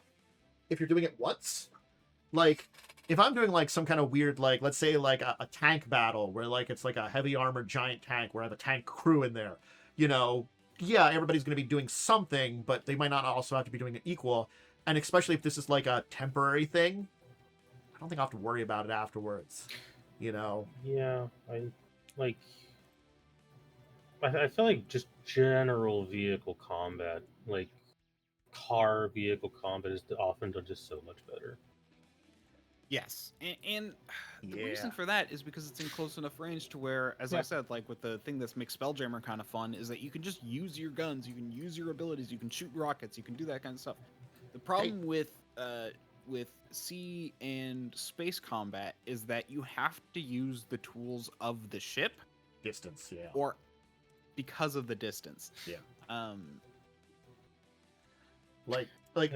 think it's if you're doing ship combat or space combat, I think it is generally better to just narrate something flashier than rolling out the firing upon each other bit. Like, you know, if you're, I don't know, say you're doing a Halo tabletop game that exists, probably you could be like, okay, you know, we're just going to ignore the fact that humanity lost every ship-based battle for the sake of it. Your ship fires your Mac round and it breaches the Covenant ship and blows it up and you narrowly escape or some bullshit. That's better than being like, all right, roll d20, you don't have proficiency, all right, you miss, all right, they miss, it's just nothing but misses. Okay, I Space think is that big. I think it depends. I actually do think that the skill challenge based approach is better if you don't want space combat to be an important part of your game. If you do, then I'd recommend adapting Skyward Steel, Starfinder, GURPS. I forget the details of, but like those kind of three where they have like roles and like even players, and like you can basically assign roles, oh right, that's what I like. The reason I like Starfinder is because each section has its own part of the turn. I remember now. That's why I think it's the best, because the other ones require you to share resources, whereas this one's no, each person gets their own thing. Yeah. Which is obviously the correct way to do it. I don't know why anyone does it any differently. It comes down to a lot of times with some of these other things too. Like you definitely have to ask the question of as to chat. Yeah, with spaceships are often very big. It's our battleships, but I do want to point out, if you are doing 40k, which is a place where ship combat is very likely to come up, I want to simply point out that the smallest ship in 40k is 1 mile in length. Yeah. It's sort of like, certainly speaking, like just talk about something like Star Wars. Star Wars, yes, there's a lot of smaller vehicles, but a lot of times those are like very personal vehicles, like something like that. It's you do get some like Millennium Falcon size things, but in that one I feel like you could definitely put honestly, a bunch of if you're there. doing ship combat in Star Wars, the best way to do it is just give everyone an X-wing. Yeah, I think that's the better way to do that one too. There, like I actually agree, and actually, that's the thing. I've heard Star Wars has really good space combat. They usually do, actually, but I can't find the books, so a lot of those books are very hard to find, and it sucks. So I can't honestly speak to it because of that. Yeah. A lot of the Star Wars books are so hard to find because they've been out of print for so long. I think that's a big one you could definitely do, is fighter-based combat or something like that, Stars has fighters in it that you can throw players into. In fact, as far as Traveler goes, I actually feel like if you were to give everyone their own little fighter, that'd be the prime way to do it for Traveler. I feel like the system is set up more for that. I know the way we did it in Stars is we had like a mothership, and we would just like dock our fighters to it when we needed to travel. I can always remember, like, getting back to Dark Matter. That was the one thing that I think we always talked about fixing it, which we never did do, because it was not... I understand why. It wasn't the style of the game, but it was like the personalized mechas for doing some ship combat, because then we would have at least had, like... They had specialized rules that it's a mecha and it's using your abilities, for something like that. And that was a version of doing that. Again, I believe there is a Cowboy Bebop. I believe there is a Cowboy Bebop tabletop game. I think it came out relatively recently. I think there is. Yeah, I've heard. Yeah. One we haven't talked about. Kickstarter. One we haven't talked about is Star Trek, because they actually take basically the skill challenge route for all of their stuff. I just wanted to bring that up because because I think I mentioned a little bit, but I didn't talk about how it worked. Yeah. So it is all about skill challenges. So it's sort of like, depending on what role, what you want to do, you make a challenge. It's basically like, hey, here's all the characters. What are you doing on the ship? Yeah. Make a check, am I running the sensors to see what's going on with the enemy? Am I making sure the shields are still working? Am I firing the weapons? Am I piloting the ship? Am I ordering some crews to give everybody some bonuses? Am I, like, patching up some people so like the injured people are back up? Am I, fixing engineering? There are options, at least in that one, that you can kind of explore well. Something I also want to point out if you're running a Star Wars game, one of the nice benefits of that universe is the fact that every ship that's capable of sustaining itself in vacuum is hyperspace capable. Every ship in Star Wars has a hyperdrive. Now, they're not always fast. Yeah. But they, for the most part, all X-wings are fitted with hyperdrives. Some TIE fighters are, but the basic model isn't because it saves on money and space, and the Empire is very cheap. That's what I was thinking about. Is like, aren't there like TIE fighters they don't do that? If you've ever actually looked at like a cutaway schematic of a canon TIE fighter, it has zero safety or escape features. You will die in it. It's because the Empire didn't want to spend money The on Empire doesn't care, and it's very cheap to produce. you. Look, I'm not gonna lie, the Empire recruits a lot. Just like, you know, it feels that same kind of like 40K thing where, like, you know, it's the people that are in for the ideas of it, you know. So it's like, the Empire, Yeah, I'm gonna go serve the great Empire. I'm gonna join up now. The ships are about the same size for the most part. Well, I think 40K ships are actually bigger than Star Destroyers a lot of the times, especially the bigger ones. But they're very similar universes, except for the fact that in 40K you can just be like, the lower decks are rebelling. Surf, turn off heating and vent all the air out. Yeah. Surf, they have rebelled. Vent. It's They need not breathe. There's a meme in the Rogue Trader community, the video game of like, they're rebelling again. Abelard, shoot the poor. God. I think I think again, this all comes down to the main things again, like, again, do you need the ship combat? I think that's the first question you're always going to ask. Yeah. And then after you've worked on that, you're going to figure out how you want to do the ship combat. Are you going to do it indirect, where you're just doing this kind of like big set piece that's really fun, but the outcome is maybe not 100% determined, but like the little stuff that your players are doing are probably going to be the major determining factor for what's going to happen, you know, how they act and adventures they go on there too, you know. Only make the systems as deep as your players want to interact with it. Yeah. So that's also an important thing to kind of know about, is for whatever game you're playing, how much do the players want to like if dive you're into it running Skulls and Shackles, which to my knowledge I think is a relatively popular campaign for Pathfinder, because everyone likes pirates. The first thing you should ask in session 1 is how much ship combat do you want to deal with, because dear God, it is rough. Yeah. And that's why I kind of said is it really depends on if players are on board, because some players just don't like the concept of space combat. Yeah. Like they don't like that group collaboration that's required, and that's a thing. Yeah. And the thing is, again, depending on the game and circumstance, you might have to either come up with something or adapt something. Like some of like the weirder examples I've been trying to like give out here, your players might not engage with that. Like, hey, you know, if your players decide to steal a tank and go after some people in like some kind of adventure, some kind of game you're doing, which is either modern or futuristic, then maybe you have to worry about some kind of group tank battle or something like that. But if they're not doing that, then it might not matter. Or maybe if they're just stealing it and running away and not trying to get into a fight, cool, great, you don't have to worry about that. You know, it's how much your characters and players are engaging with something that you might have to come up with these things. And certainly, like speaking, I've played a whole bunch of ship-based games.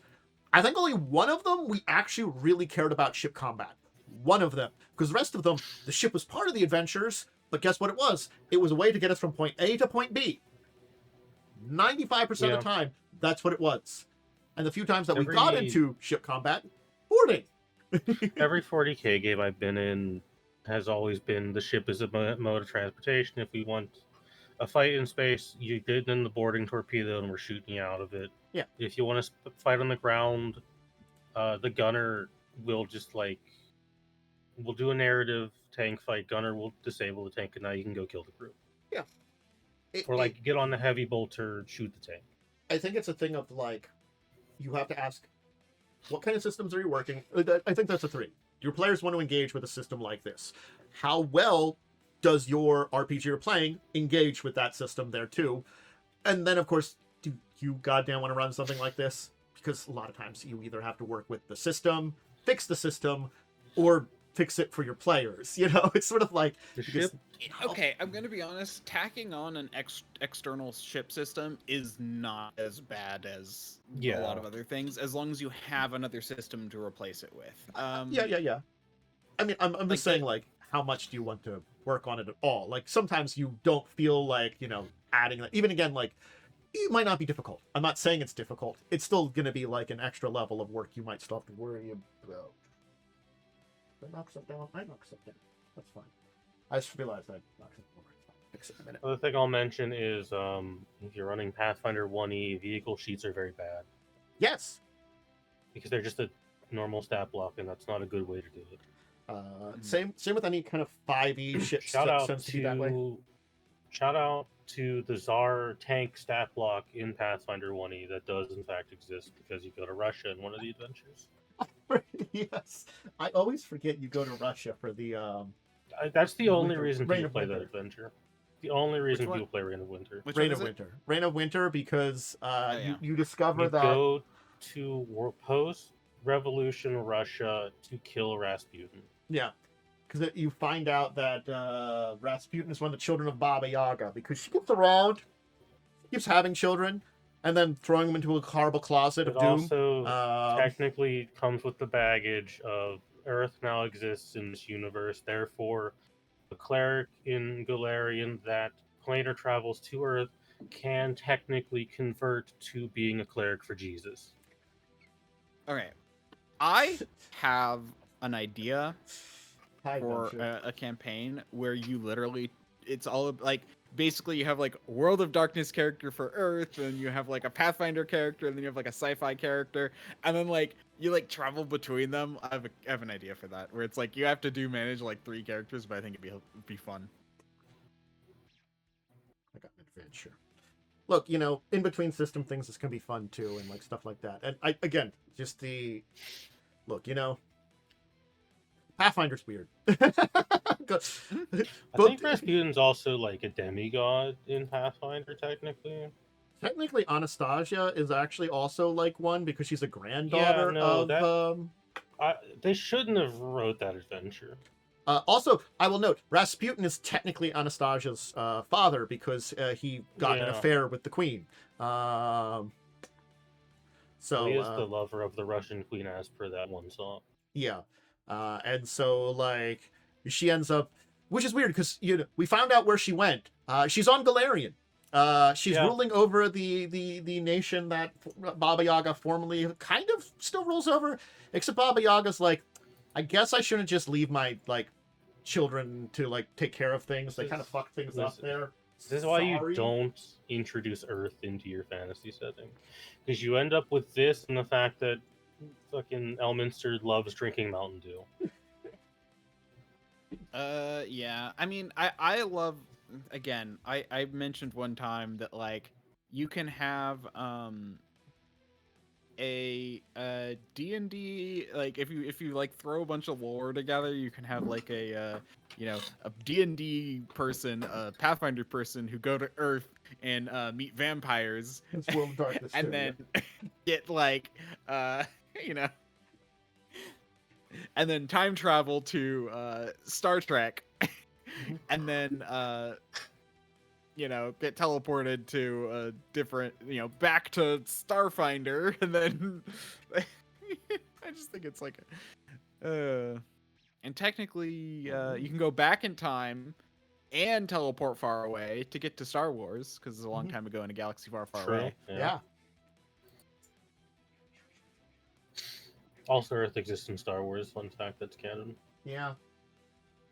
Han Solo goes there, and I think Chewbacca is a mistake for Sasquatch. Wait. Yeah, that's what? real. I don't think it's not canon anymore, obviously, because Disney, nuked all the nonsense, which was good. But there is, I think, a Then comic or a book nonsense, where Han Solo and Chewie go to Earth. There was a lot more extended lore for it, so it's hard to say how much of it's actually canon now because it's a mixed bag of what is kind of canon and not after Disney's nuke. But I think it's fine to get rid of the extended universe because it eventually just became, we're just going to tell the original trilogy over and over again, except we're going to change names slightly. Mm-hmm.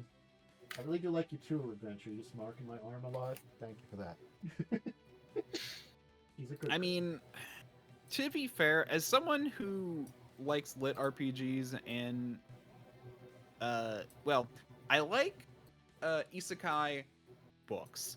Anime is a whole thing which I don't Isekai want to. anime is often, unfortunately, harem content. Yeah, I don't like that. But there are a lot of lit RPG. Most, like, I'd probably say about like 75% of lit RPG books are isekais in some way. So that one, because I like lit RPG, I kind of run into a lot of isekais. Mm-hmm. My favorite are there's a few that are reverse isekais, which are other people coming to Earth, but it's also an alternate Earth with magic. If you boil it down, like every story ever told in fiction, most of it is some form of isekai. No, it's true. Like, I mean, if you really want to, Hercules kind of a reverse isekai, where a god son is sent to Earth. Narnia is an basically. isekai. People don't like it when I tell them that. It's true. That's true. Yeah. Look, I already got over that kind of stuff because like there's some of those like classic anime and stuff like that I'm like, Technically, Mario is an isekai now because he's from Brooklyn. He's from Brooklyn. It's like there's just some of those older ones where you're like, oh, everybody thinks of Sword Art Online. No, Sword Art Online is still well up in there after the genre came out. There was plenty before there that were technically isekais that have existed before. Also, like, and people also need to remember that isekai, you don't have to die for it to be an isekai. Yeah. Yeah. I There's think both people reincarnation. get hung up with the Western equivalent of an isekai would be what is called Portal Fantasy. Yeah. Which is your Alice in Wonderland, your Wizard of Oz. Yep. Hey! Yeah. Grabbing you again. I chew on stuff. There are some good isekai books. Anime, however, I'm very sus when I see someone watching an isekai anime. Yeah, like that's why I wanted to clarify. I'm like, why are you watching this? What do you watch? What are you getting out of this? I'm going to be honest. One of the funnier things I saw, and I don't remember. I think it was on YouTube, but it was basically this whole thing about,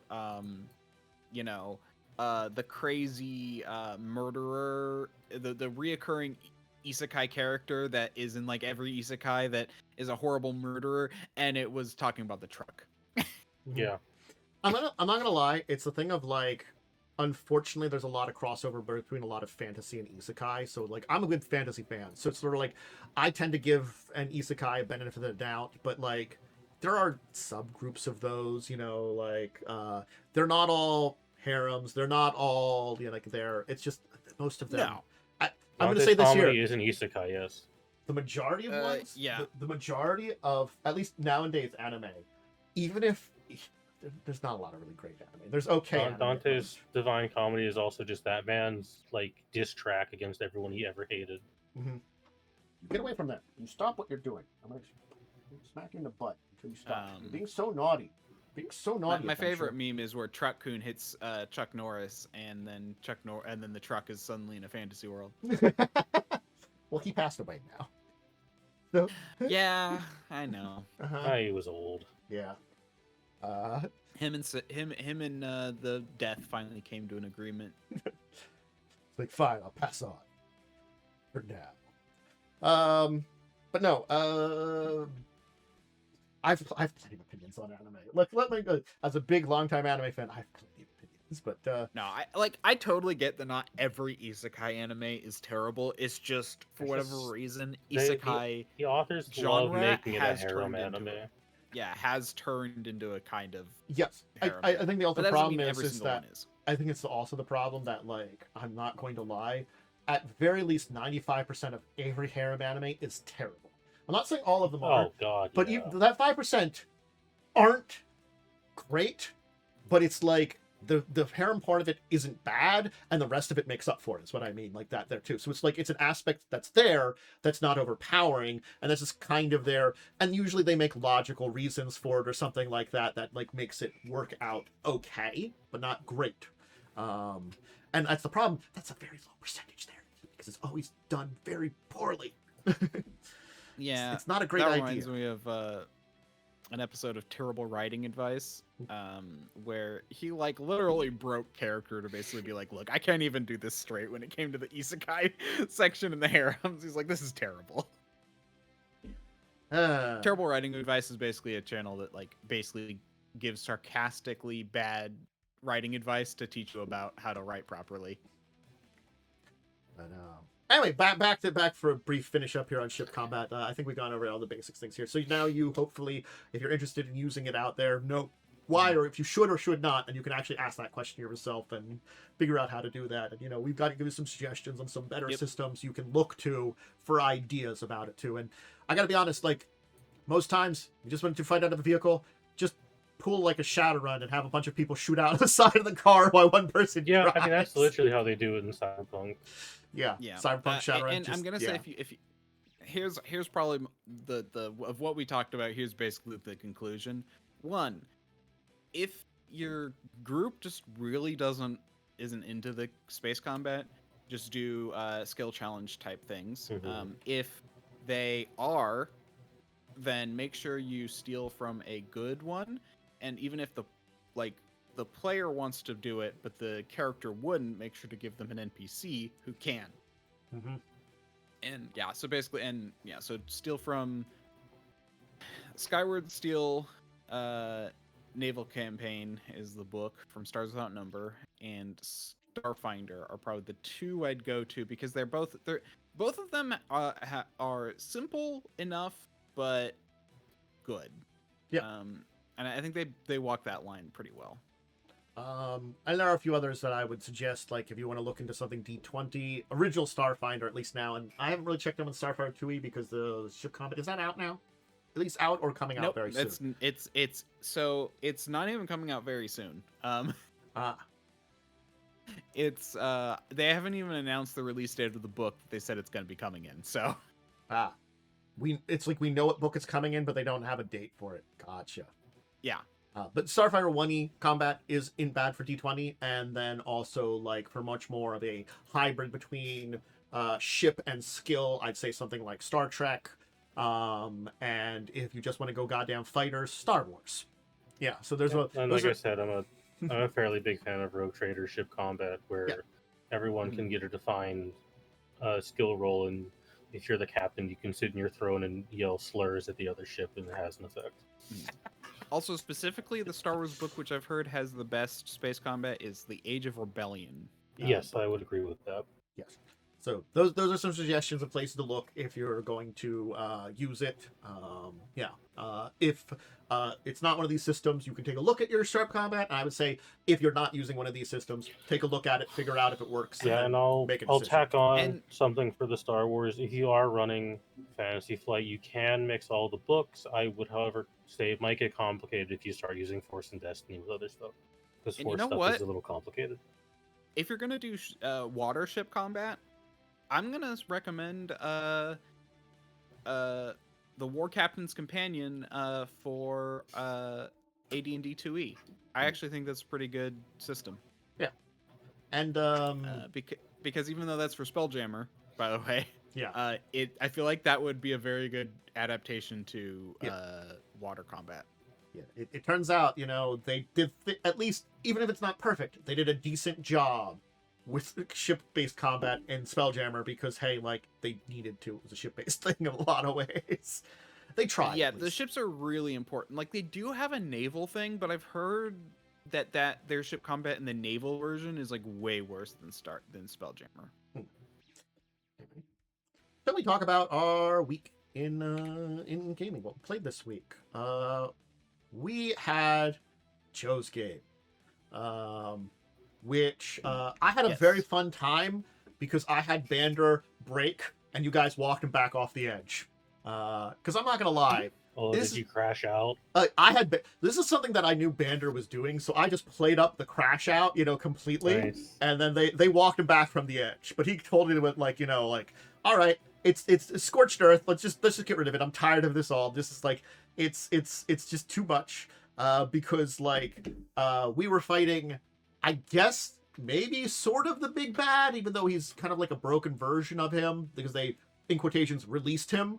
And then he just walked away, and we couldn't really do much about it. Nice. And it was just like straw that camel's back. It's just like, Beautiful. well, I showed up here and beat you up. I'm gone now. I'm also insane. Don't worry about it.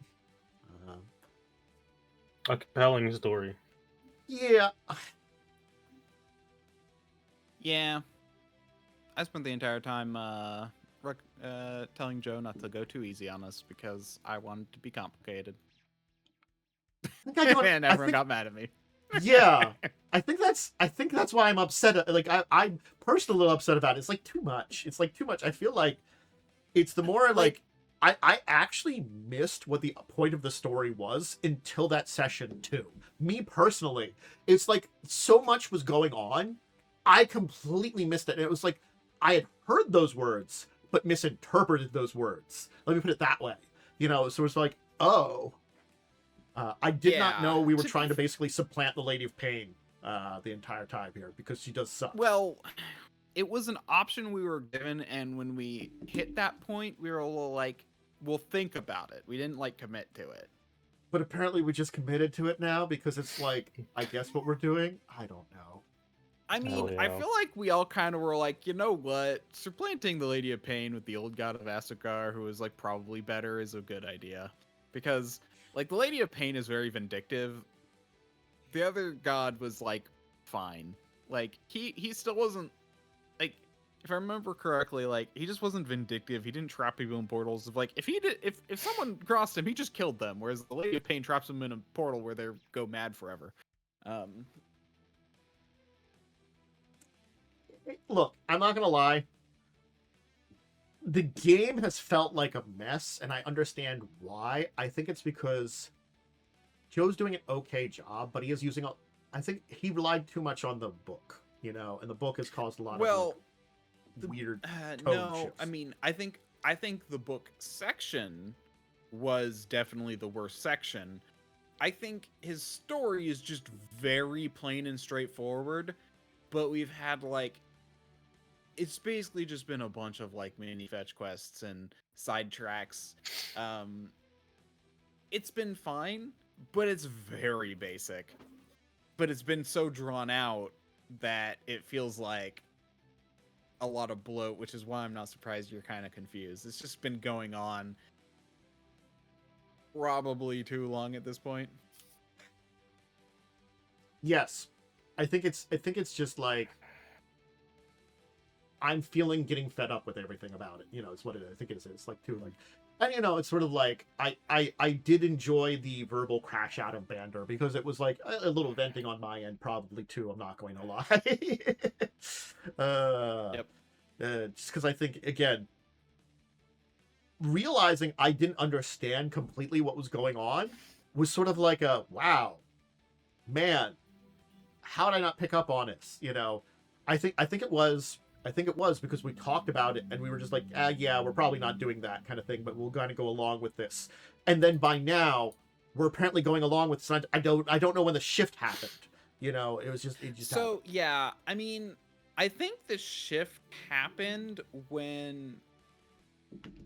So do you remember when? Okay, so the person who did it to us. Do you remember the Daub who could communicate normally?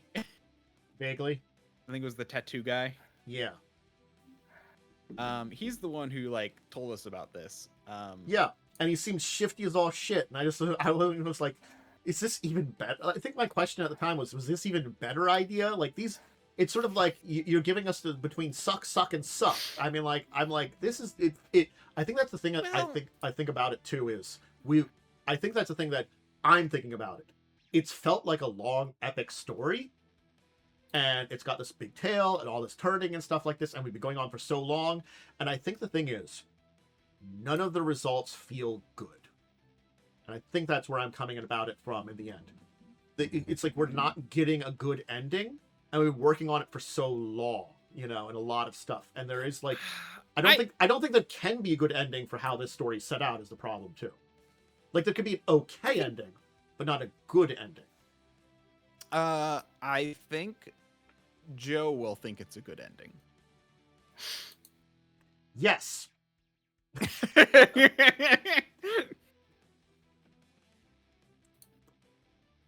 I think the ending he is pushing towards right now, he thinks is a good ending, and I do not see it that way. I see it as an okay ending at best. It's like, it's fine. It's fine. But that was Sunday, so I guess we beat that guy up, and I guess we just finished up at the temple there. No, we're not quite done. We still have to finish getting the other thing or something to do this stuff. I don't know.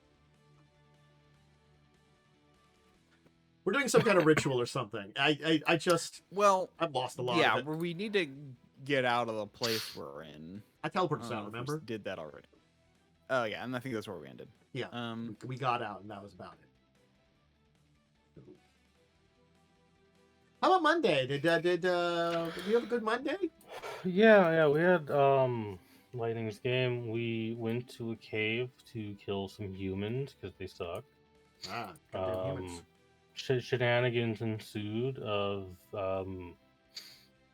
our sorcerer being shot by an arrow, almost dying, and then me full sprinting 80 feet at a man to beat him to death.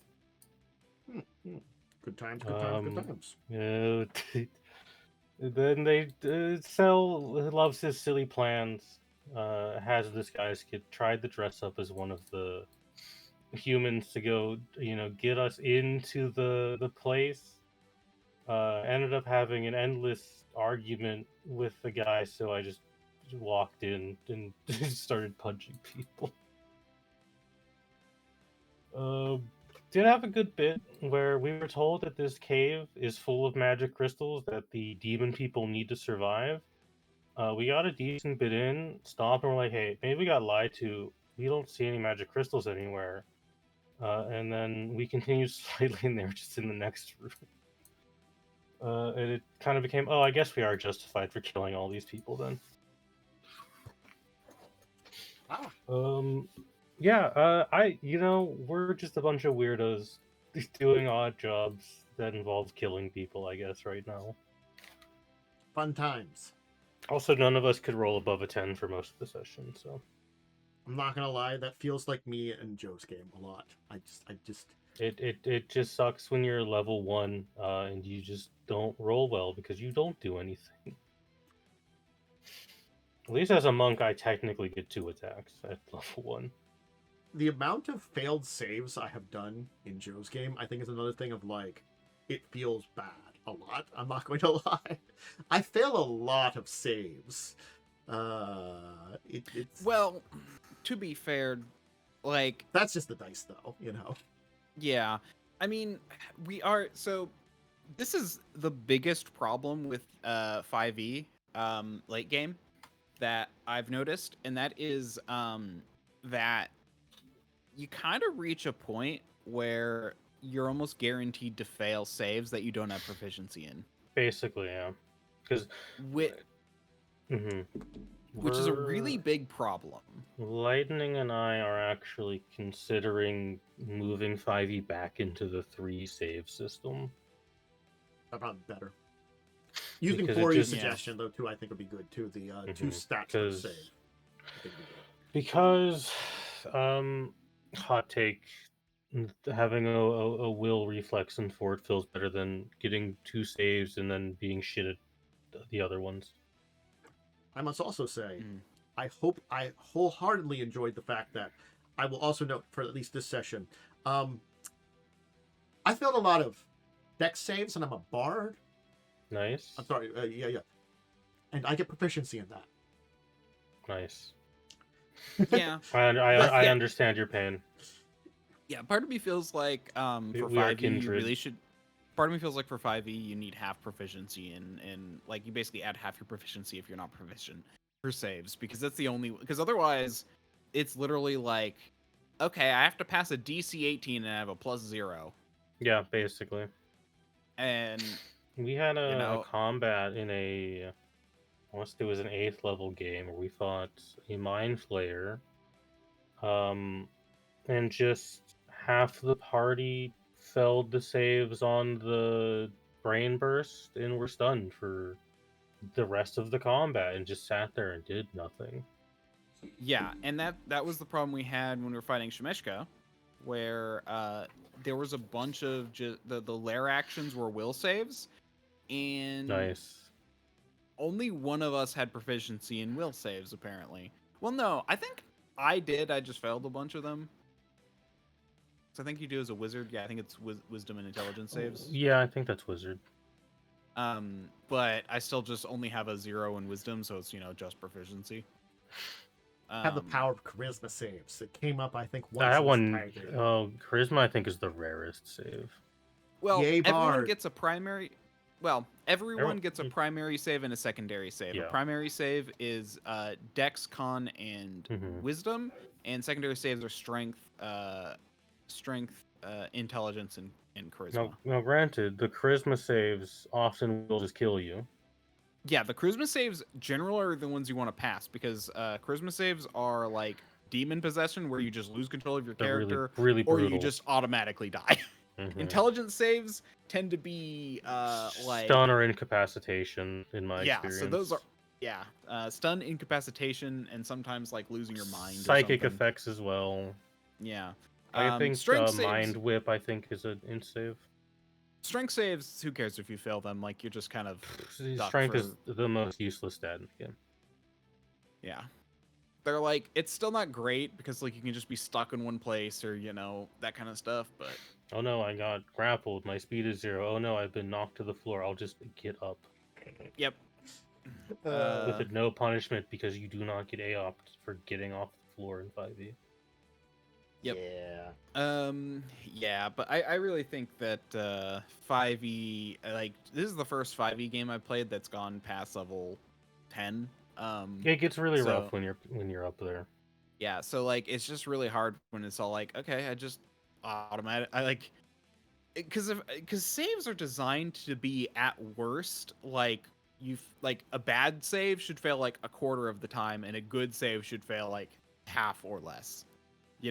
Is kind of how it's designed. So when you're at like a point where it's like you're only succeeding 5% of the time or 10% of the time, it's like what am I supposed to do about this? Like the enemy can just do this automatically to me. There's nothing I can do about it. Yeah.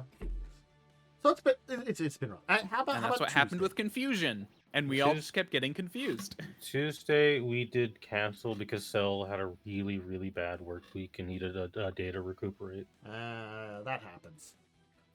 Yeah, I guess there was some like really bad IT problem at the company that he got stuck dealing with. So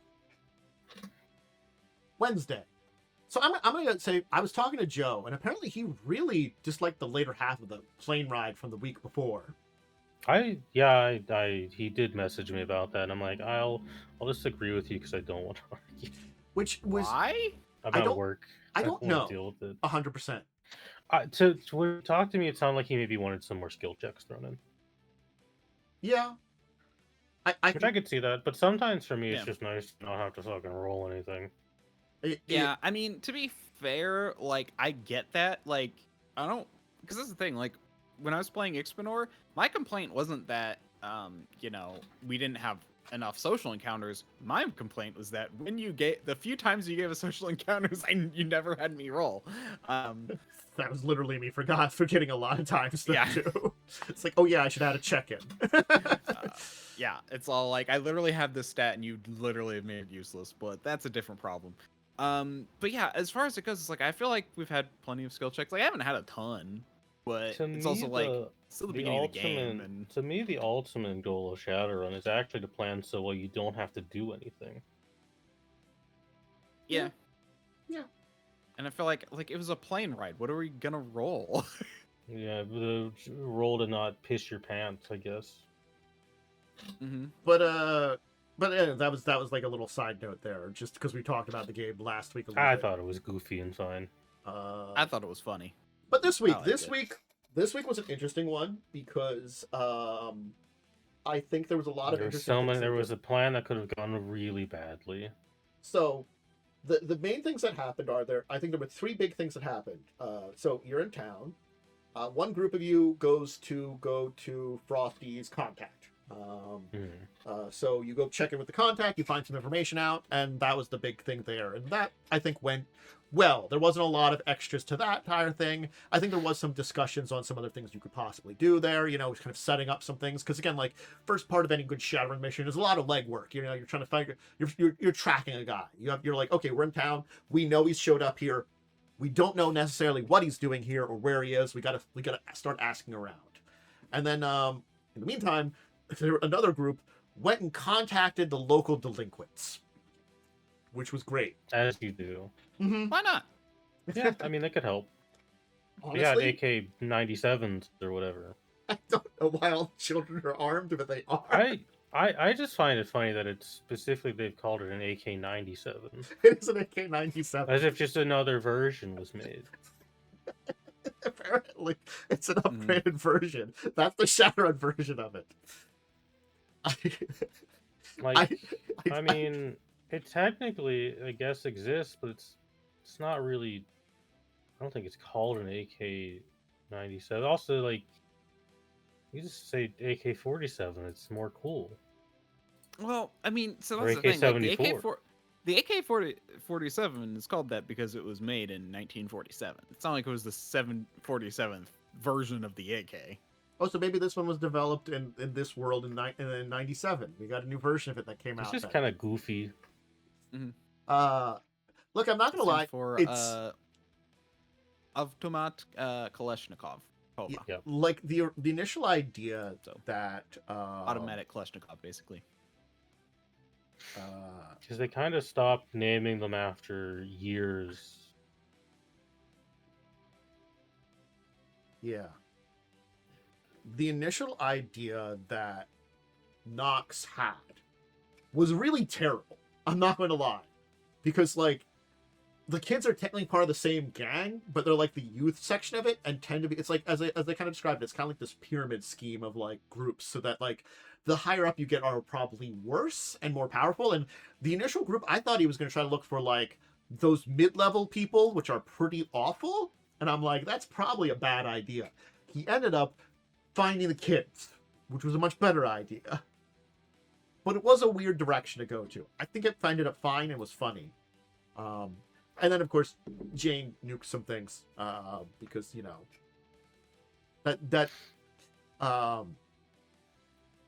it's one of those things is I went a little bit with the suggestions they have in the book is you're supposed to kind of find out that she's supposed to be a powerful mage. It's like part of it. It's like, here's some suggestions on how to do that, And also there's a couple of like events that can happen while you're around. She crashed out so hard she dropped a nuke.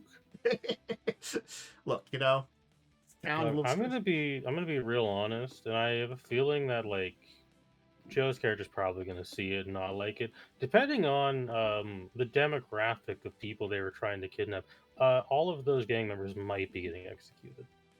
The demographic, I believe I described as young men and women.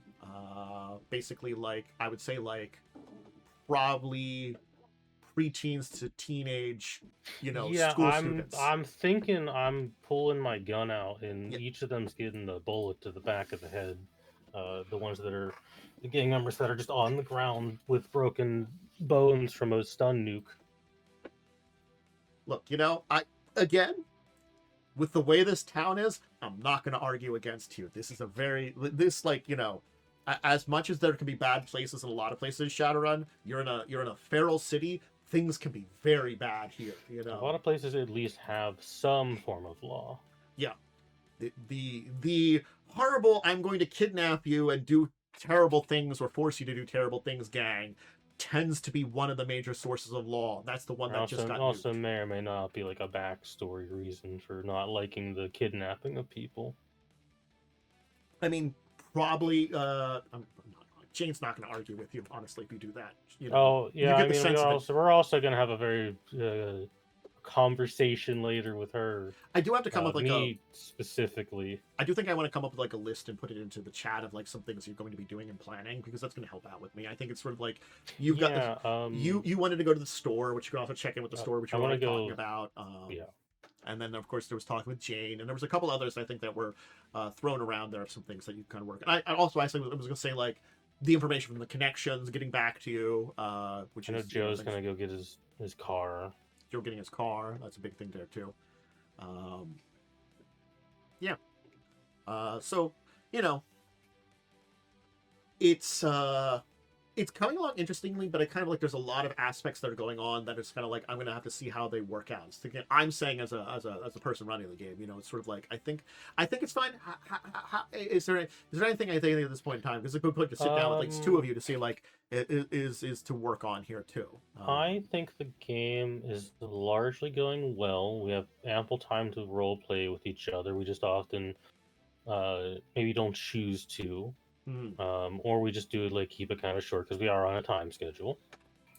I've forgotten how much I do like Shadowrun. It is a nice thing to go back to, and the promise of this game not lasting 2 years definitely makes me a little more excited. As I said, as I said, if I revisit this in a series, I'll probably just it may be the same characters, might be like different characters revisiting. I like the idea of revisiting it with the same characters because that just makes me feel like, oh hey, it's like I can actually invest into a character, but it can be like, something that's periodically. Because I know in 4E you didn't really love quote unquote like progress as a character that much. I'm curious to see how much of that you get in 5E.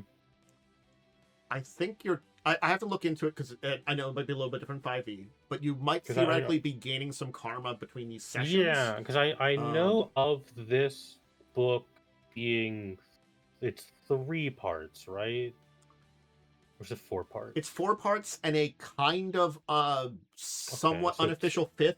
There's a 5th book that can be linked in with the rest, but it's a little bit more independent as the 5th. Okay, so it's a little longer than I'm used to these being. Yeah, but each of the parts, they're built in a way that you could do them independently too, because sort of like they're completely different missions. They're just, I think the main through line is Frosty's kind of connected with it. So it could be one of those things is like, if I revisit this for another job, Frosty might be coming and talking to one of you, but maybe like some of the other group have gone their way, or changed it. So there's an opportunity to change out characters if and when we would revisit the entire thing. But there's like going to be an end, and it's sort of like, it'd be like, kind of like Frosty, like, hey, you guys helped me out with this thing, a similar job or like this kind of job that relates to something that we did before has come up. Do you guys want to help me out on this one? That's kind of what's going to happen, So it's like there will be that like kind of like sit out, we'll kind of like stop the adventure for now, and then like it kind of would be that revisit in the future. We'll all kind of like do some stuff in between.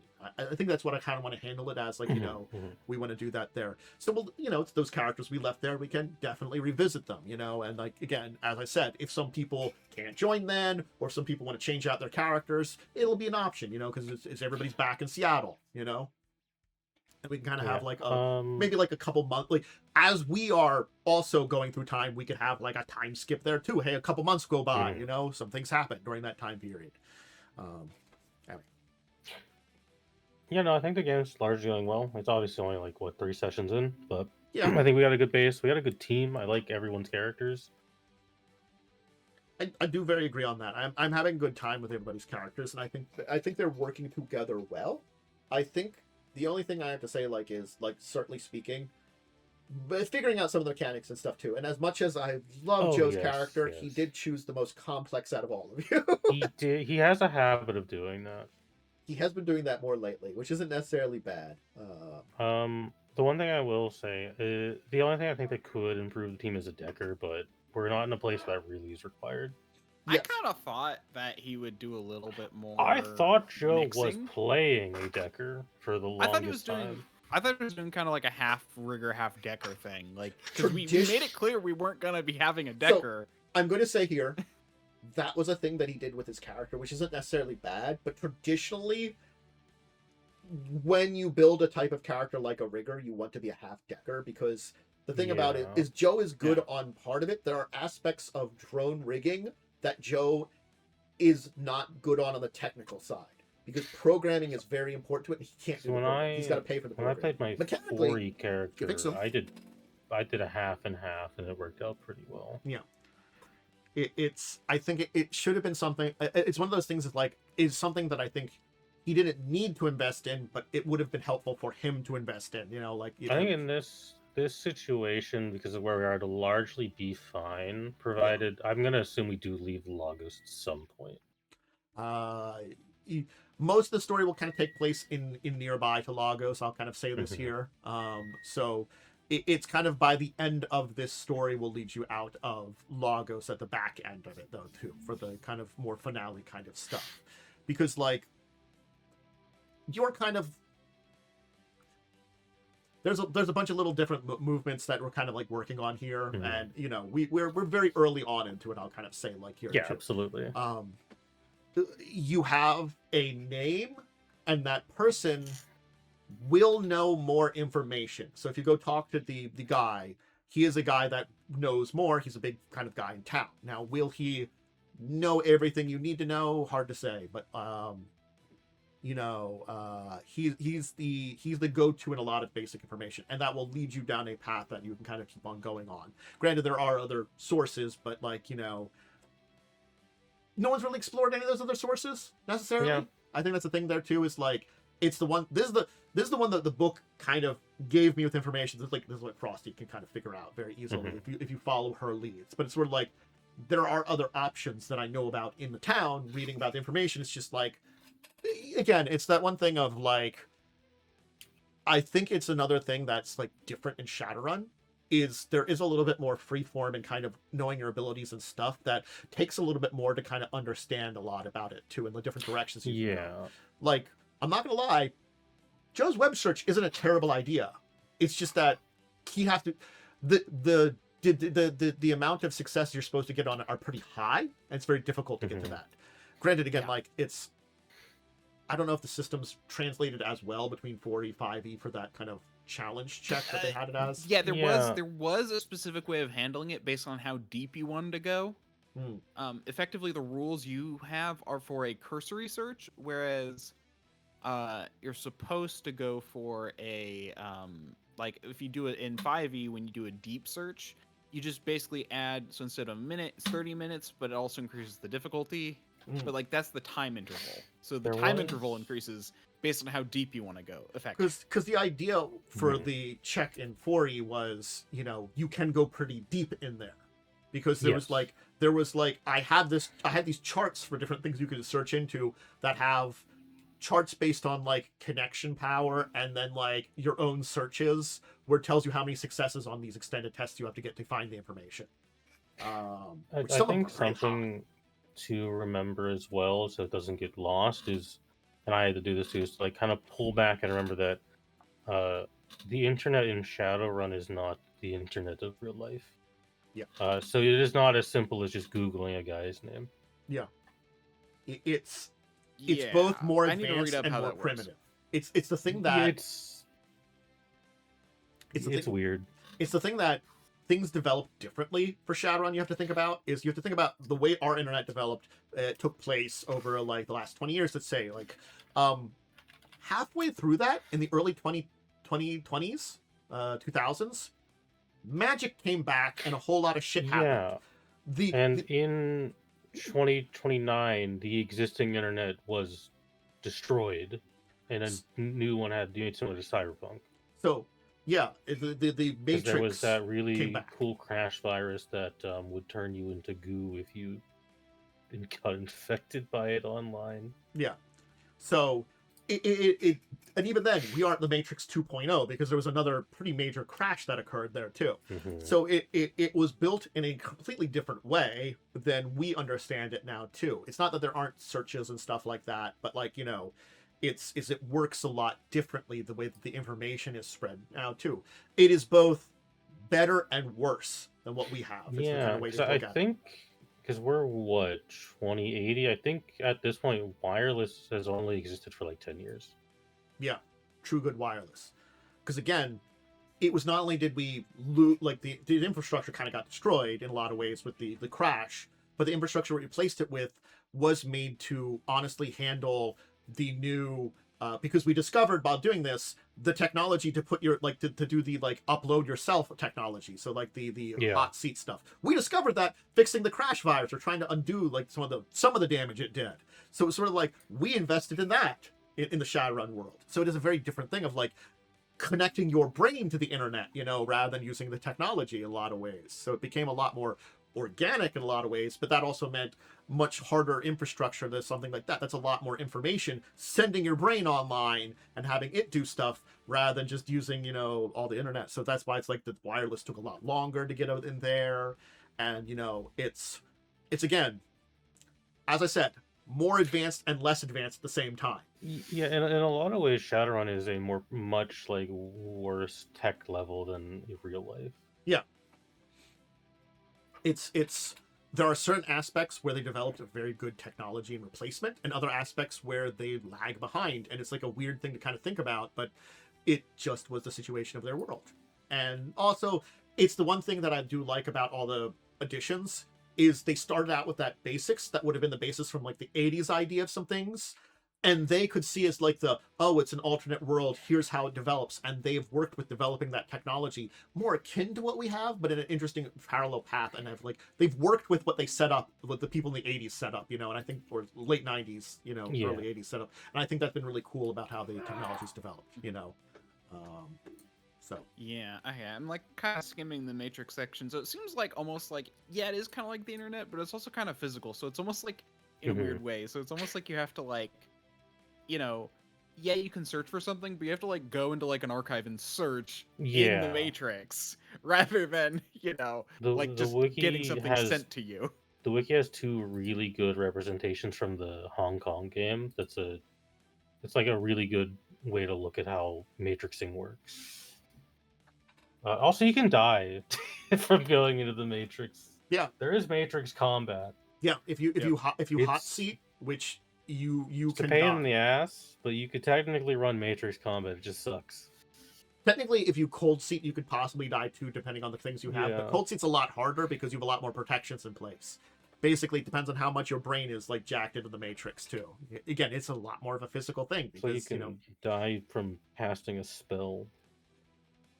Fortunately, like even at the power level she had, which I kind of technically maxed it out, she was still stun damage, because if she had gone a little higher, it would have been physical damage for her.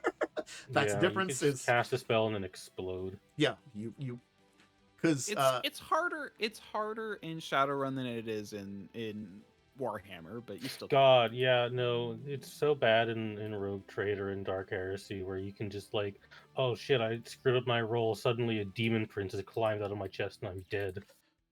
Oh, that just reminds me, I just remember, it was Deptus Ridiculous, they were doing the psionic chart, and it was like, the chart of like, what happens when you like do psionic powers, and so many of them are like, that is just really weird and silly. My favorite Adric quote is from the Age of Strife episode, and it was just you know, life sucks, and then suddenly your friend sneezes and now Satan has climbed out of his chest. Not only is Satan real, he just crawled out of Jim. I do like Ricky's analogy of like, not only is Satan real, but he can hop in his GT Mustang and crash on your couch. That's my favorite line for his remaster, the faction video. I'm sorry, that's just so. He's got some great lines in there. I mean, it's good analogies for the insanity of Warhammer, but like, yeah, Shadowrun, its magic system is very interesting. It's very interesting, but it also like it does require some like more thought pattern that, you know, you have to be careful. Yeah, there's a reason humanity's the way it is in 40K. Yeah, actually, looking at it, a good comparison would be it's basically like a hive mind neural network that processes based off how many things are in the area. Yep. Like, it can be more complex the more devices are around. It's the Geth from Mass Effect. Yeah. Yep. So, and for anybody asking that wants to be explained what Frosty did, she rolled a lot of dice because she has high force equal to her magic, but you're allowed to, if you're something called an initiate, roll more dice because your force can be up. Because normally you can cast up to your magic or twice your magic. Your initiate's added to your magic level. So basically, she's got a bunch of levels of initiate there, which is high level mage. Traditionally, most characters would probably get to like at most for a long time get to like 4 or 5, maybe 6. Yeah, but she's on that like powers, high level. So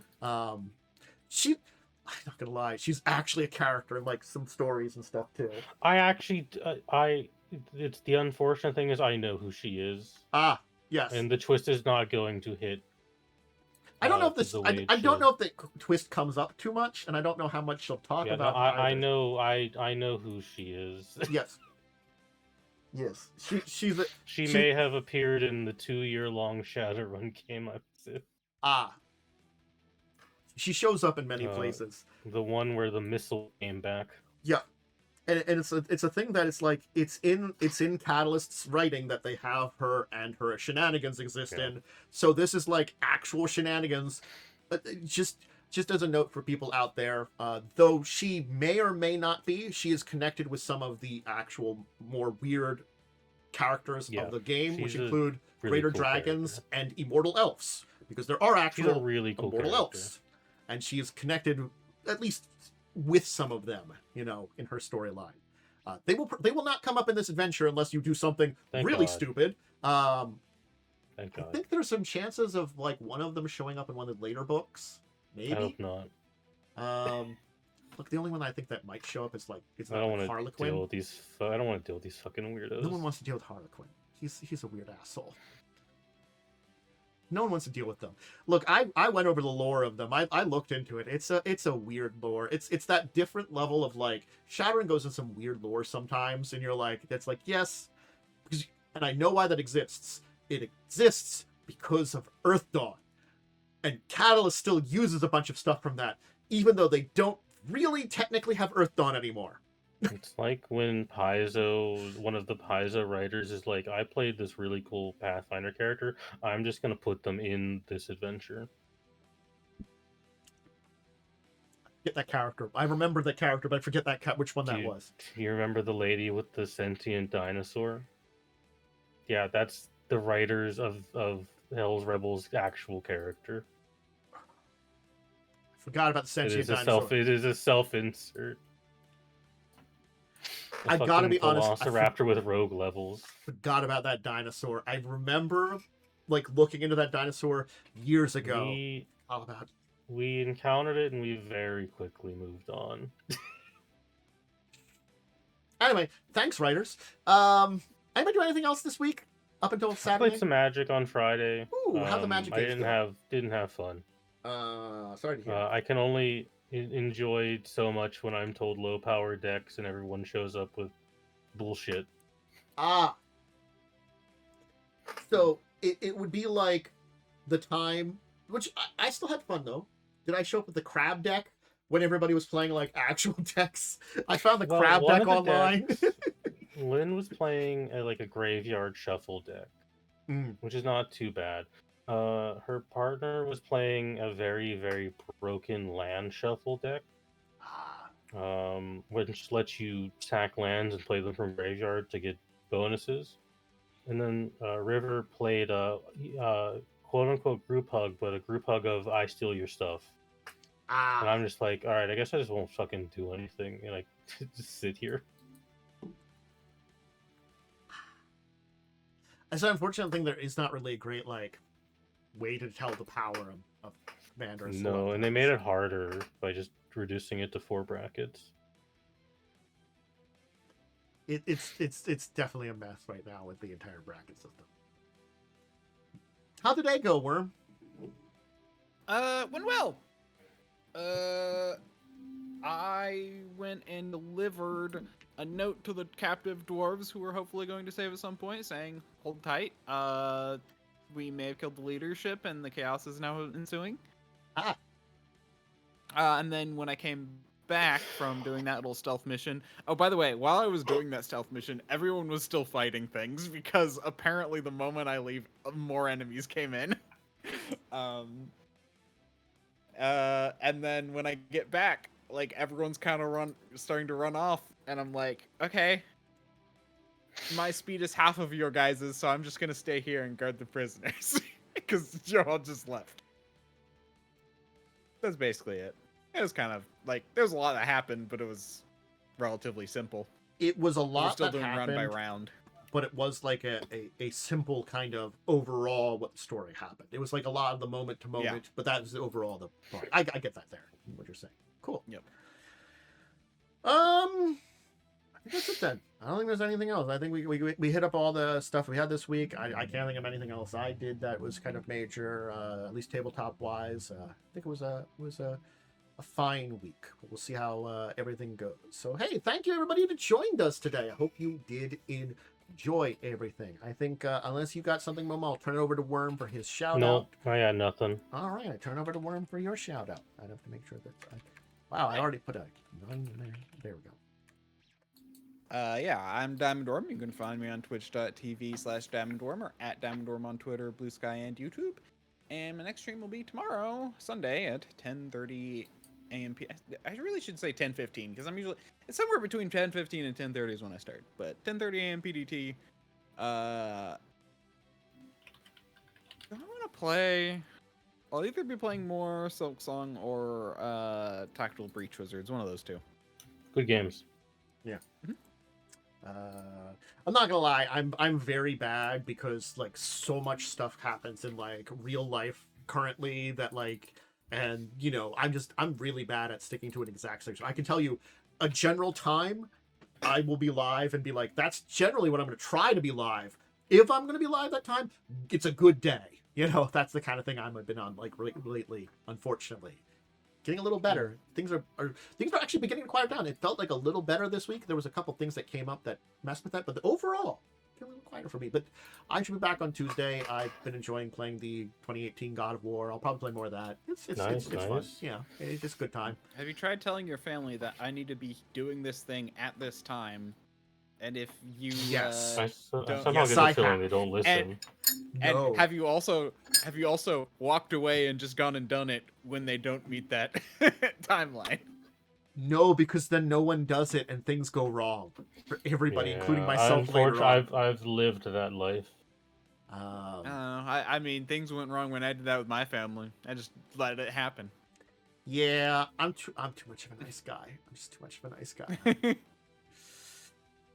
So it's like, oh, someone needs to take care of your niece, and we didn't know that we weren't going to have anybody until now. Ah, yes, I got to help her out. Great. Or my mom's like, oh, hey, I was just going out and doing this, but now I'm doing this other thing now, and I need your help with that. Can you come and meet me here? You know, it's like, oh, great, yes, okay. Granted, though, I will tell you, when she usually does that, she's like, oh, hey, do you want to go get some lunch at a restaurant? I'm like, fine, sure. You bribe me. She does. My mom at least bribes me. My niece doesn't. My niece just says horrific things and is kind of a jerk. But my mom at least bribes me when she, you know, has me do stuff that changes my schedule at the last moment. But yeah, I like bribes. I take those. But yeah, I'll be back on Tuesday, and make sure to check out our continued series, the Artifact Runner series. We're continuing the Frost Job Adventure. That'll be on Wednesdays at 8, and make sure to come back next week.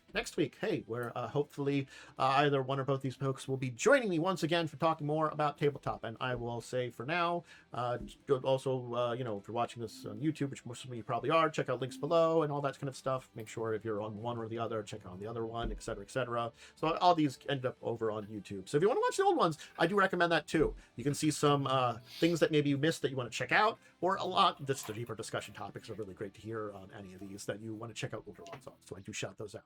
All right, everybody. Have a great rest of your weekend, day, Saturday, and you know, until the next time, I say bye and farewell to all of you. Goodbye.